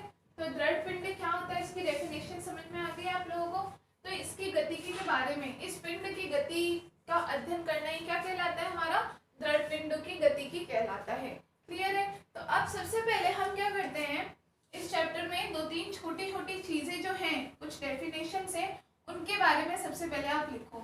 सबसे पहले वो हमें पता होनी चाहिए, तो हम आगे कुछ, क्योंकि डेरिवेशन में फिर कोई टर्म आ जाएगी, फिर पूछोगे आप वहाँ पे ये चीज क्या है, ठीक है ना? तो सबसे पहली चीज तो आप लिखो कोणीय विस्थापन।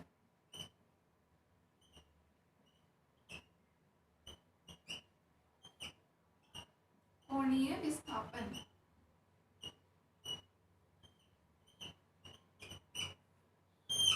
या एंगुलर डिस्प्लेसमेंट जिसको हम कहते हैं, ठीक है, एंगुलर डिस्प्लेसमेंट।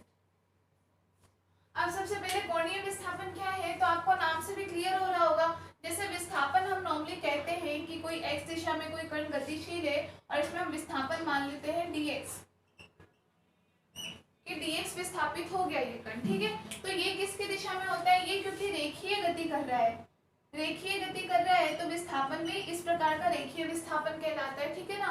अब यही कोई पिंड अगर घूर्णन गति कर रहा हो, तो इस समय पिंड के द्वारा तय किया गया विस्थापन क्या कहलाएगा, कोणीय विस्थापन कहलाएगा, ठीक है। समझ में आ गया? कोणीय विस्थापन इजी सी चीज है ना। एंगुलर डिस्प्लेसमेंट,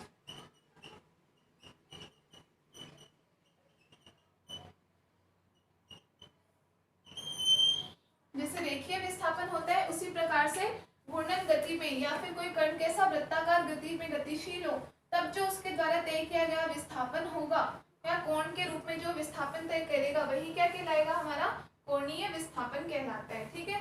तो इसकी डेफिनेशन लिखो, लिखो वृत्ताकार पथ पर गतिशील कण द्वारा, वृत्ताकार पथ पर गतिशील कण द्वारा किसी निर्देश रेखा से तय किया गया कोण, किसी निर्देश रेखा से तय किया गया कोण पिंड का कोणीय विस्थापन कहलाता है, पिंड का कोणीय विस्थापन कहलाता है, पिंड का कोणीय विस्थापन कहलाता है। क्लियर है कि वृत्ताकार पथ पे अगर कोई पिंड गतिशील है तो उसके द्वारा किसी निर्देश रेखा से पर्टिकुलर वो कितना कोण विस्थापन कर रहा है, वो क्या कहलाता है, कोणीय विस्थापन। जैसे हम एग्जांपल लेते हैं कि ये हमने मान लिया कोई पिंड यहाँ पे हमारी मान लो गति कर रहा है, ठीक है, ये इसका मूल बिंदु हो गया, ठीक है, ओ दूरी हमने मान लिया कि त्रिज्या कितनी है वृत्त की,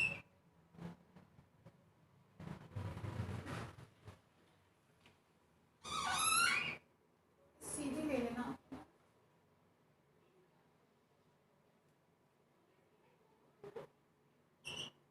आर त्रिज्या मान ली हमने इसकी, ठीक है। अब हमने क्या माना कि पिंड जो है हमारा कोई ये ए स्थिति पर है, यहाँ से कुछ दूरी विस्थापित हो गया, मान लो इतना विस्थापित हो गया और यहाँ से बी बिंदु पर आ गया। अब क्योंकि इसकी गति अगर सरल रेखीय होती ना, तब तो ये होता है ए से बी गया, यहाँ से यहाँ चला जाता आगे, तो ये विस्थापन कैसा, रेखीय विस्थापन, तो सिंपली dx के बराबर हो जाता। अब क्योंकि ये रेखीय गति में है, तो इस निर्देश तंत्र के सापेक्ष यहाँ से यहाँ आएगा, तो इसके सापेक्ष कुछ न कुछ कोण भी बनाएगा।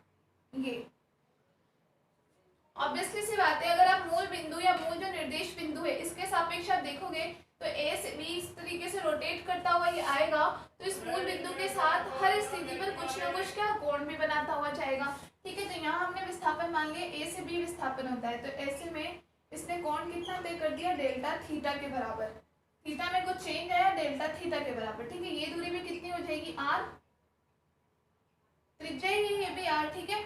और ये जो इसने दूरी तय की, ये दूरी ये तय कर चुका है, मान लेते हैं दूरी कितना है, डेल्टा एस। क्लियर है, समझ में आया? जब कोणीय गति कर रहा है उस टाइम पे तो हम क्या कह सकते हैं, हम ये कहेंगे यदि कण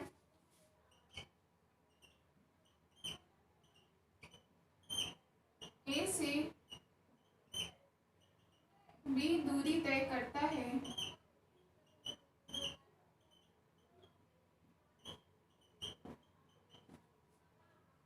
तब कण का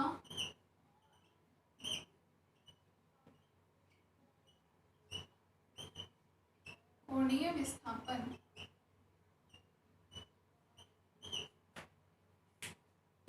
कोणीय विस्थापन मतलब एक तरह से हमें कोण ही तो पता करना है, तो यहाँ पे विस्थापन किसके रूप में, कोण के रूप में हो रहा है। यही तो फर्क पड़ रहा है कि सरल रेखीय गति में तो विस्थापन भी लंबाई के रूप में ही होता है कि इतने मीटर या इतने किलोमीटर विस्थापित हो गया। यहाँ पे क्योंकि गति कैसी है, रोटेशनल मोशन है, घूर्णन गति है, इसलिए विस्थापन किसके रूप में होगा, कोण के रूप में होगा। ठीक है ना। तो कोण बराबर क्या होता है, चाप बटे त्रिज्या। कोण बराबर चाप बटे त्रिज्या। तो यहाँ कोण मतलब डेल्टा थीटा बराबर कितना हो जाएगा, चाप हमारा ये होता है मतलब डेल्टा एस बटे आर। लिख लो, ये होता है आपका कोणीय विस्थापन।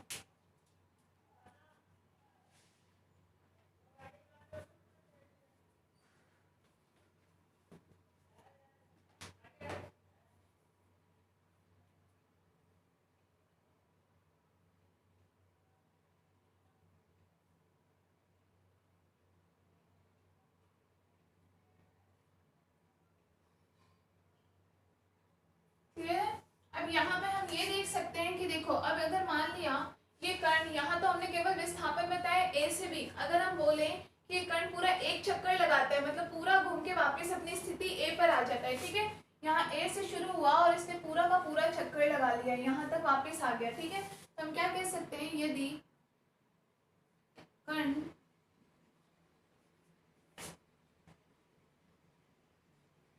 पूरा एक चक्कर लगाता है,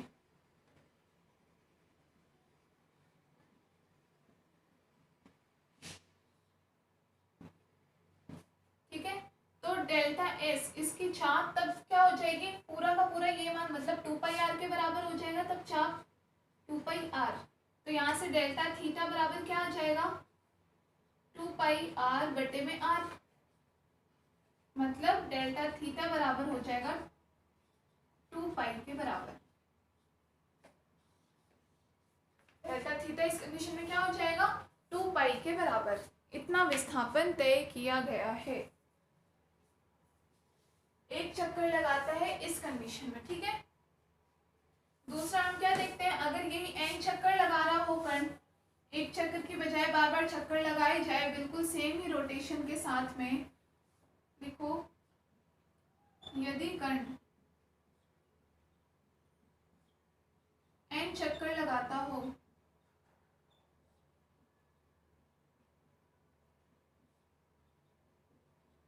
तो डेल्टा थीटा बराबर कितना हो जाएगा, 2 पाई n के बराबर।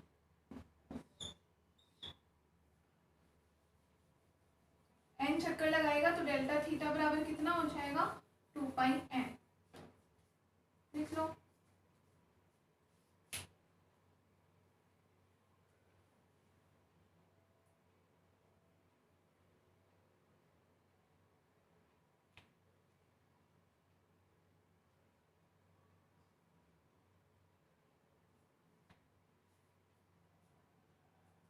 लिख लिया।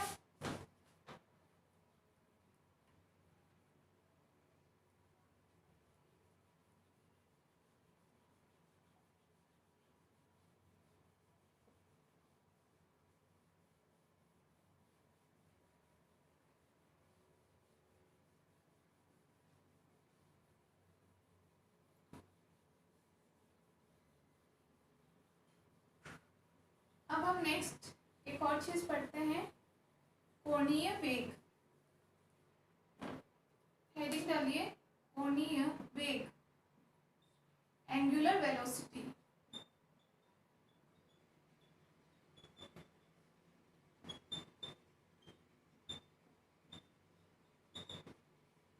Angular velocity. ठीक है, तो पहले देखेंगे इधर रेखीय वेग क्या होता है। नॉर्मल जो आप वेग बताते हो v बराबर हम क्या बोलते हैं, dr बटे dt बोलते हैं, dr बटे dt।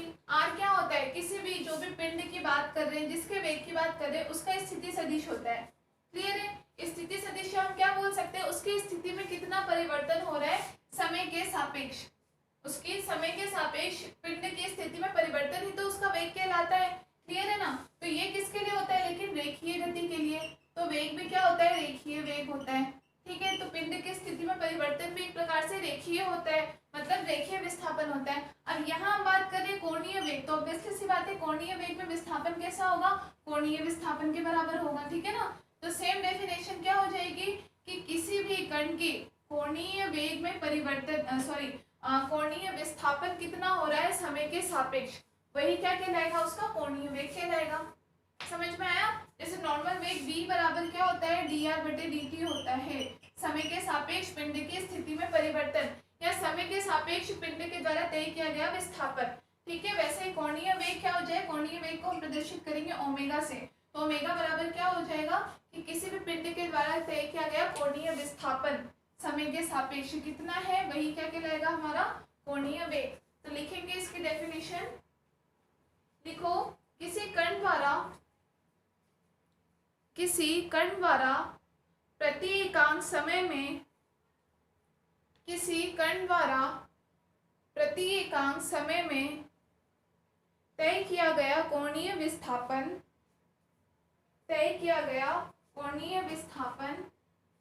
क्या कहलाता है, कोणीय वेग कहलाता है, कोणीय वेग कहलाता है। तो कोणीय वेग आपका होता है, समझ गए होंगे अब आप, ओमेगा बराबर तय किया गया कोणीय विस्थापन, कितना था कोणीय विस्थापन, डी थीटा बटे dt। ओमेगा बराबर क्या हो गया, डी थीटा बटे dt।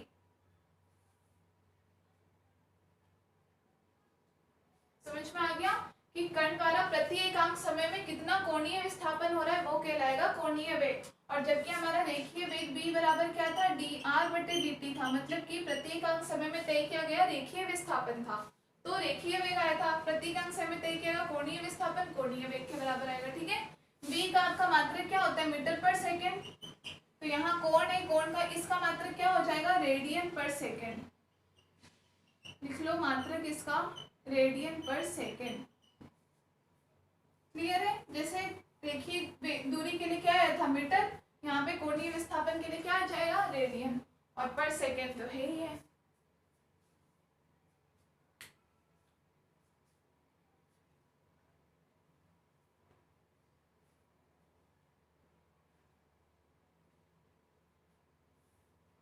ठीक है, लिख लिया। अब अगला हेडिंग डालते हैं हम,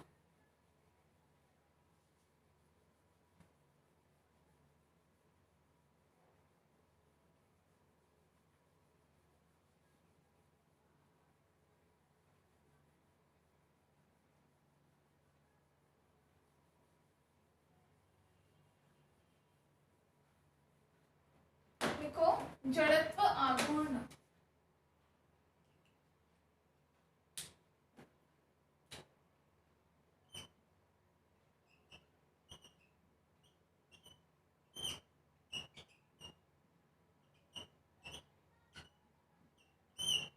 मोमेंट ऑफ इनर्शिया।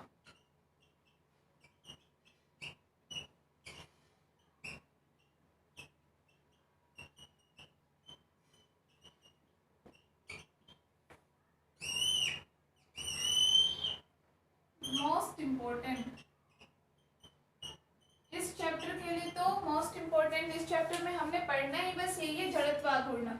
हर चीज का जड़त्वाघूर्ण निकालेंगे हम, कोई गोलाकार वस्तु है तो, कोई बेलनाकार वस्तु है तो, कोई सर्कल हो तो, कोई चक्की हो तो, चाहे कोई ठोस गोला है तो, चाहे कोई खोखला है तो, हर प्रकार का हमें बस क्या निकालना होगा, यहाँ पे जड़त्व आघूर्ण निकालना होगा, ठीक है। तो सबसे पहले यहाँ पे हम जड़त्व आघूर्ण किसकी बात कर रहे हैं, किसी दृढ़ पिंड के लिए, ठीक है ना, ब्रैकेट में लिख लेना जड़त्व आघूर्ण किसका, दृढ़ पिंड का, यहाँ हम बात कर रहे हैं दृढ़ पिंड का, क्योंकि इसलिए हम लिख रहे हैं क्योंकि जड़त्वाघूर्ण मैंने बताया हम प्रत्येक चीज का पढ़ेंगे, सबका अलग अलग आएगा जड़त्वाघूर्ण, ठीक है ना, इसीलिए हमने यहाँ पे हम लिख रहे हैं। अभी हम सबसे पहले किसी दृढ़ पिंड के जड़त्वाघूर्ण के बारे में ही देख रहे हैं, क्लियर है,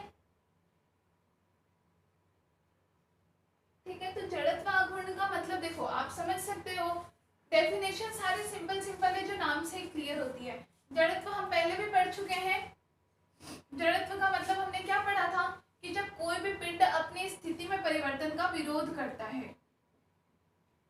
पढ़ा था हमने जड़त्व का नियम, न्यूटन की गति का पहला नियम, क्या कि कोई पिंड अगर गतिशील है नियत वेग से वो गतिशील ही रहेगा, और अगर कोई स्थिर अवस्था में है तो वो स्थिर ही रहना चाहेगा। कब तक? जब तक उस पर कोई बाह्य बल कार्य ना करे। न्यूटन की गति का पहला नियम हमने पढ़ा था, ठीक है। तो वहां पे क्या था? जड़त्व ही तो था, तो यहाँ भी जड़त्व ही है, अपनी स्थिति में परिवर्तन का विरोध करेगा वो। क्लियर है? यहाँ पे किस कंडीशन में? साथ में आघूर्ण और आ रहा है। आघूर्ण आने का मतलब ये किस गति के लिए हम पढ़ेंगे? घूर्णन गति के लिए, ठीक है। तो घूर्णन गति में जो पिंड का जो गुण होता है जिसके कारण वो क्या करता है, अपनी यदि वो विराम अवस्था में है तो, या वो किसी नियत वेग से घूर्णन गति कर रहा है तो, जिसके कारण वो अपनी अवस्था में या अपनी अवस्था में परिवर्तन का विरोध करता है, वही क्या कहलाता है? जड़त्व आघूर्ण कहलाता है। क्लियर है? तो जड़त्व से रिलेटेड चीज है जड़त्व आघूर्ण। यहाँ भी सेम चीज है। जड़त्व सिर्फ हमने किसके लिए पढ़ा था? वहां हम बात कर रहे थे किसी रेखीय वेग की। हमने यही पढ़ा था ना, कोई पार्टिकल है वो कोई लीनियर मोशन कर रहा है अगर किसी नियत वेग से, तो वो अपने नियत वेग से वो गति ही करना चाहेगा। अगर वो विराम अवस्था में है, रेस्ट में है, तो वो रेस्ट में ही रहना चाहेगा जब तक उस पर कोई एक्सटर्नल फोर्स कार्य ना करे, कोई बाह्य बल ना लगाया जाए। क्लियर है? तो वो किसकी? रेखीय गति के लिए था। अब हम पढ़ना चाह रहे हैं किसके लिए? अब हम सारी की सारी चीजें किसके लिए देख रहे हैं? घूर्णन गति के लिए देख रहे हैं। तो यहाँ पे जड़त्व भी घूर्णन गति के लिए, तो इस अवस्था में क्या कहलाएगा? जड़त्व आघूर्ण कहलाता है। ठीक है, ये बात तो आपको समझ में आ गई। देखो मैकेनिक्स मतलब कितनी अच्छी है, इसने आपको पहले तो लीनियर मोशन के लिए सारी की सारी चीजें सिखाई, देखिए हमने सब चीजें, और अब ये हमें क्या सिखा रहा है कि यही सारी चीजें आप रोटेशनल मोशन के लिए भी पढ़ो, मतलब घूर्णन गति के लिए भी देखो कि ये सारी की सारी चीजों का मान घूर्णन गति के लिए क्या होता है। जैसे अभी हमने क्या देखा? कोणीय विस्थापन देखा, कोणीय वेग देखा, यही सब चीजें, बल आघूर्ण देखा, ठीक है ना। वहां पे भी बल क्या आघूर्ण के रूप में आया, वैसे जड़त्व आघूर्ण के रूप में, ठीक है। तो लिखे इसकी डेफिनेशन।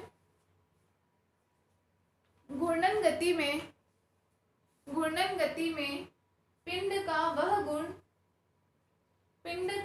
वह गुण जिसके कारण वह अपनी विराम अवस्था अथवा घूर्णन अवस्था में परिवर्तन का विरोध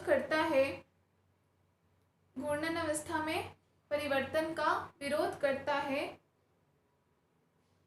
जड़त्व या जड़त्व आघूर्ण कहलाता है। जड़त्व या जड़त्व आघूर्ण कहलाता है, ठीक है। देखो, या इसे घूर्णन जड़त्व भी कहा जाता है।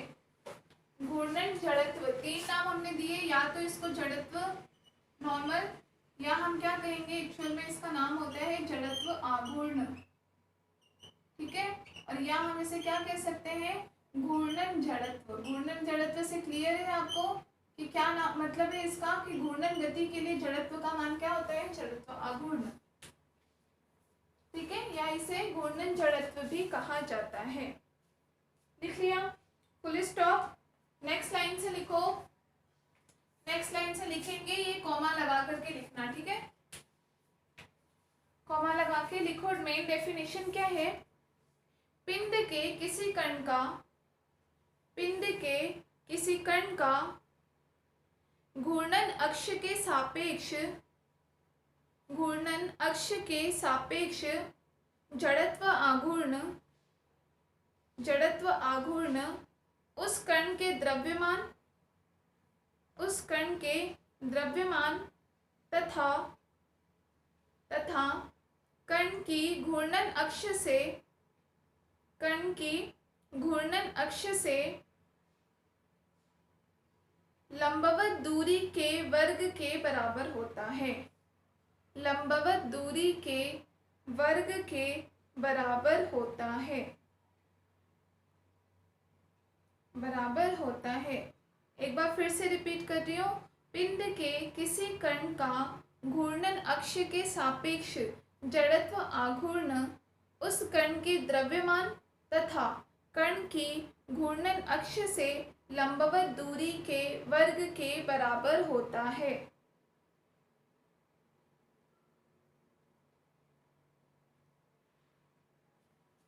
क्लियर है? ब्रैकेट बंद, ये ब्रैकेट मतलब ये कॉमा लगा लेना। ये है आपके जड़त्व आघूर्ण की मेन डेफिनेशन, जो एक तरीके से हम जो इसका बराबर होता है पिंड के द्रव्यमान और उसके जो भी घूर्णन अक्ष है, घूर्णन अक्ष से उसकी लंबवत दूरी के वर्ग के बराबर होता है। क्लियर है? तो हम यहाँ पे क्या मान लेते हैं, माना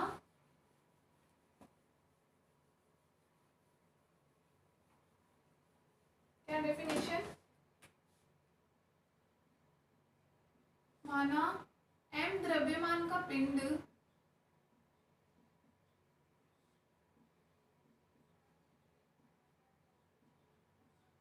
r त्रिज्या के वृत्त में मतलब कैसे भी घूर्णन गति कर रहा है, तो इसके लिए हमने माना है कि कोई r त्रिज्या के वृत्त में ही घूम रहा होगा। ठीक है, वृत्त में घूम रहा है तो घूर्णन अक्ष के सापेक्ष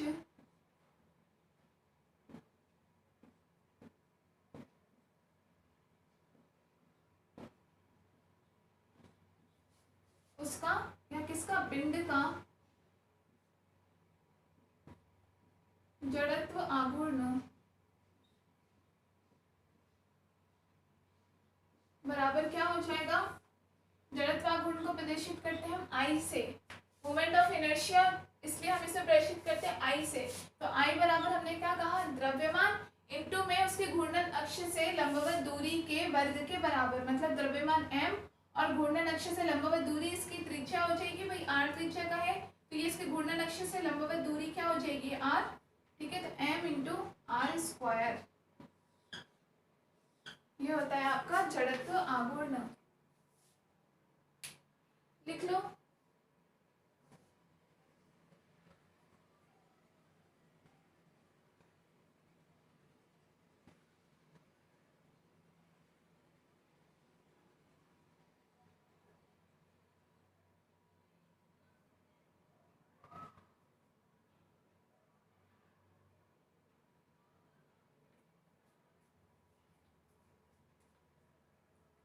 लिख लिया। अब क्योंकि हम तो किसकी बात कर रहे हैं, पूरे दृढ़ पिंड की बात कर रहे हैं। ठीक है, तो अगर हम किसी दृढ़ पिंड के लिए बोलें तो दृढ़ पिंड तो बहुत सारे कणों से मिलकर के बना होगा, पूरा एक निकाय हो जाएगा दृढ़ पिंड। तो उसका जड़त्व आघूर्ण क्या होगा,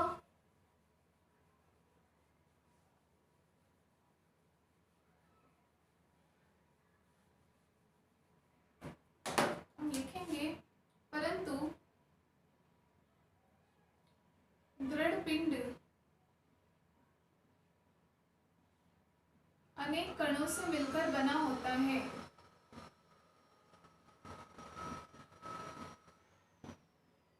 अनेक कणों से मिलकर बना होता है।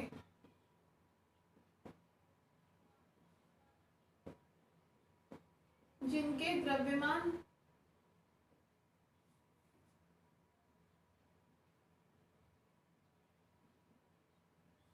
क्रमशः m1 m2 m3 mn मान लिया हमने, भाई मान लिया n कणों से मिलकर बना हुआ है दृढ़ पिंड, तो निकाय भी सबके ये हो जाएंगे। ठीक है, तथा घूर्णन अक्ष से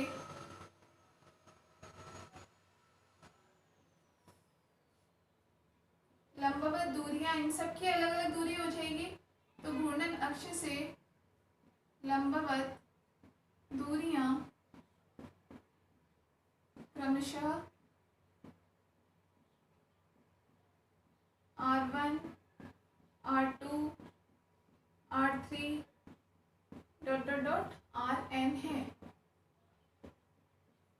ठीक है, तो जड़त्व आघूर्ण, निकाय का जड़त्व आघूर्ण इन सब अलग अलग पिंडों के जड़त्व आघूर्ण के योग के बराबर होगा। ठीक है, तो निकाय का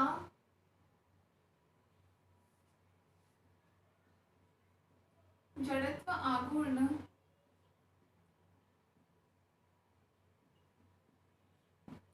सभी पिंडों के या सभी कणों के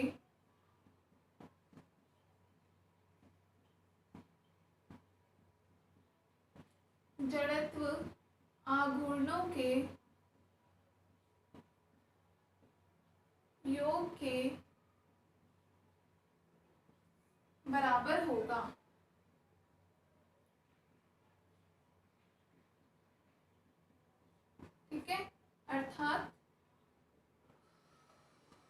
आई बराबर हम क्या लिख सकते हैं, m1r1 square plus m2 r2 square plus m3 r3 square plus dot dot dot mn तो rn स्क्वायर। क्लियर है? हर एक पिंड के, हर एक कण के जड़त्वाघूर्णों के योग के बराबर होगा। ठीक है, या यहाँ से हम I बराबर क्या लिख सकते हैं, सबको समेशन I बराबर 1 से n तक कुल n कण है और किसके बराबर हो जाएगा, mi ri स्क्वायर। ये आपका हो जाएगा पूरे किसी दृढ़ पिंड का जड़त्व आघूर्ण किसके बराबर, समेशन mi ri स्क्वायर। लिख लीजिए,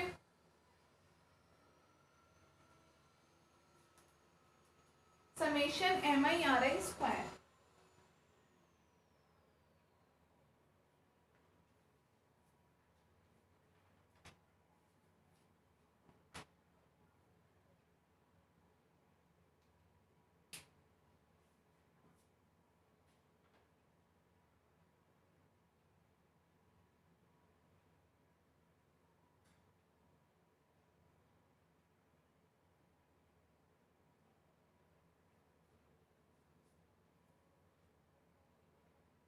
ठीक है, तो इसकी यूनिट आपके पास क्या हो जाएगी, m इंटू आर स्क्वायर, मतलब यूनिट क्या हो जाएगी, किलोग्राम इंटू मीटर स्क्वायर। जड़त्वाघूर्ण की unit kilogram into metre square. Clear है? तो ये जड़त्वाघूर्ण मेनली मैंने बताया कि इस चैप्टर में दृढ़ पिंडों की गति में सबसे मेन टॉपिक ही हम ये पढ़ेंगे, जड़त्व आघूर्ण। क्यों? क्योंकि यहाँ दृढ़ पिंडों की गति है वो किससे रिलेटेड होती है कि उनका जड़त्व आघूर्ण का मान क्या है, क्योंकि वो तो दृढ़ है, वो जड़ में रहना चाहेंगे, तो उनके जड़त्व आघूर्ण से ही हम उनकी गतिकी का अध्ययन कर सकते हैं। ठीक है, इसका मतलब मैंने ये बताया आपको पहले कि जड़त्व आघूर्ण हम हर चीज का पढ़ेंगे, कोई वृत्त है तो, कोई गोला है तो, कोई खोखला गोला है, चाहे कोई अंदर से भरा हुआ है, कोई बेलन है, प्रत्येक का। इसका मतलब, और मैंने साथ में ये भी कहा कि हर एक का जड़त्व आघूर्ण अलग अलग होगा, डिफरेंट होगा, इसलिए हमने यहाँ भी जड़त्व आघूर्ण ब्रैकेट में लिख दिया था कि ये दृढ़ पिंड का ऐसा होता है, एक जनरल फॉर्मूला इसका ये होता है। ठीक है, क्योंकि बाद में ये हर एक आकृति के लिए, हर एक वस्तु जिसके लिए पढ़ेंगे उसके लिए जड़त्व आघूर्ण का मान अलग अलग आएगा। ठीक है, इसका मतलब हम क्या कह सकते हैं कि जड़त्व आघूर्ण किसी भी पिंड के आकार, आकृति या द्रव्यमान पर डिपेंड करता है। क्लियर है? निर्भर करेगा। क्यों? क्योंकि हमने बताया, जिस मैंने अभी आपको कहा, आगे हम जब सॉल्व कर लेंगे सारी चीजें तो आप लोग खुद भी देखेंगे क्या कि बेलन के लिए जड़त्वाघूर्ण का मान अलग आया, किसी वृत्त के लिए अलग आया, गोले के लिए अलग आया, कोई डिस्क है जैसे रिंग के लिए अलग आएगा, कोई वलय होती है जैसे वलय के लिए अलग आएगा, किसी चट्टी के लिए अलग मान आएगा, और ये सब हम निकालेंगे भी। तो सबके लिए अलग अलग मान आने का मतलब क्या है कि वो उनके आकार पर निर्भर करता है। आकार चेंज होने के साथ साथ जड़त्वाघूर्ण का मान भी चेंज होता है, साथ के साथ द्रव्यमान पर भी निर्भर करता है। और ये भी होता है कि जितना ज्यादा किसी भी पिंड का द्रव्यमान होगा उसका जड़त्वाघूर्ण का मान भी उतना ही ज्यादा होगा। वैसे भी हम यहाँ से देख सकते हैं कि I क्या है, I प्रोपोर्शनल टू m आ रहा है, मतलब किसी का द्रव्यमान जितना ज्यादा होगा उसके जड़त्वाघूर्ण का मान भी उतना ही ज्यादा होगा। क्लियर है? तो ये है आपका जड़त्व आघूर्ण। अब आगे हम जो भी पढ़ेंगे इनसे रिलेटेड और भी टॉपिक्स को हम डिस्कस करेंगे, वो हम करेंगे नेक्स्ट क्लास में। Thank you.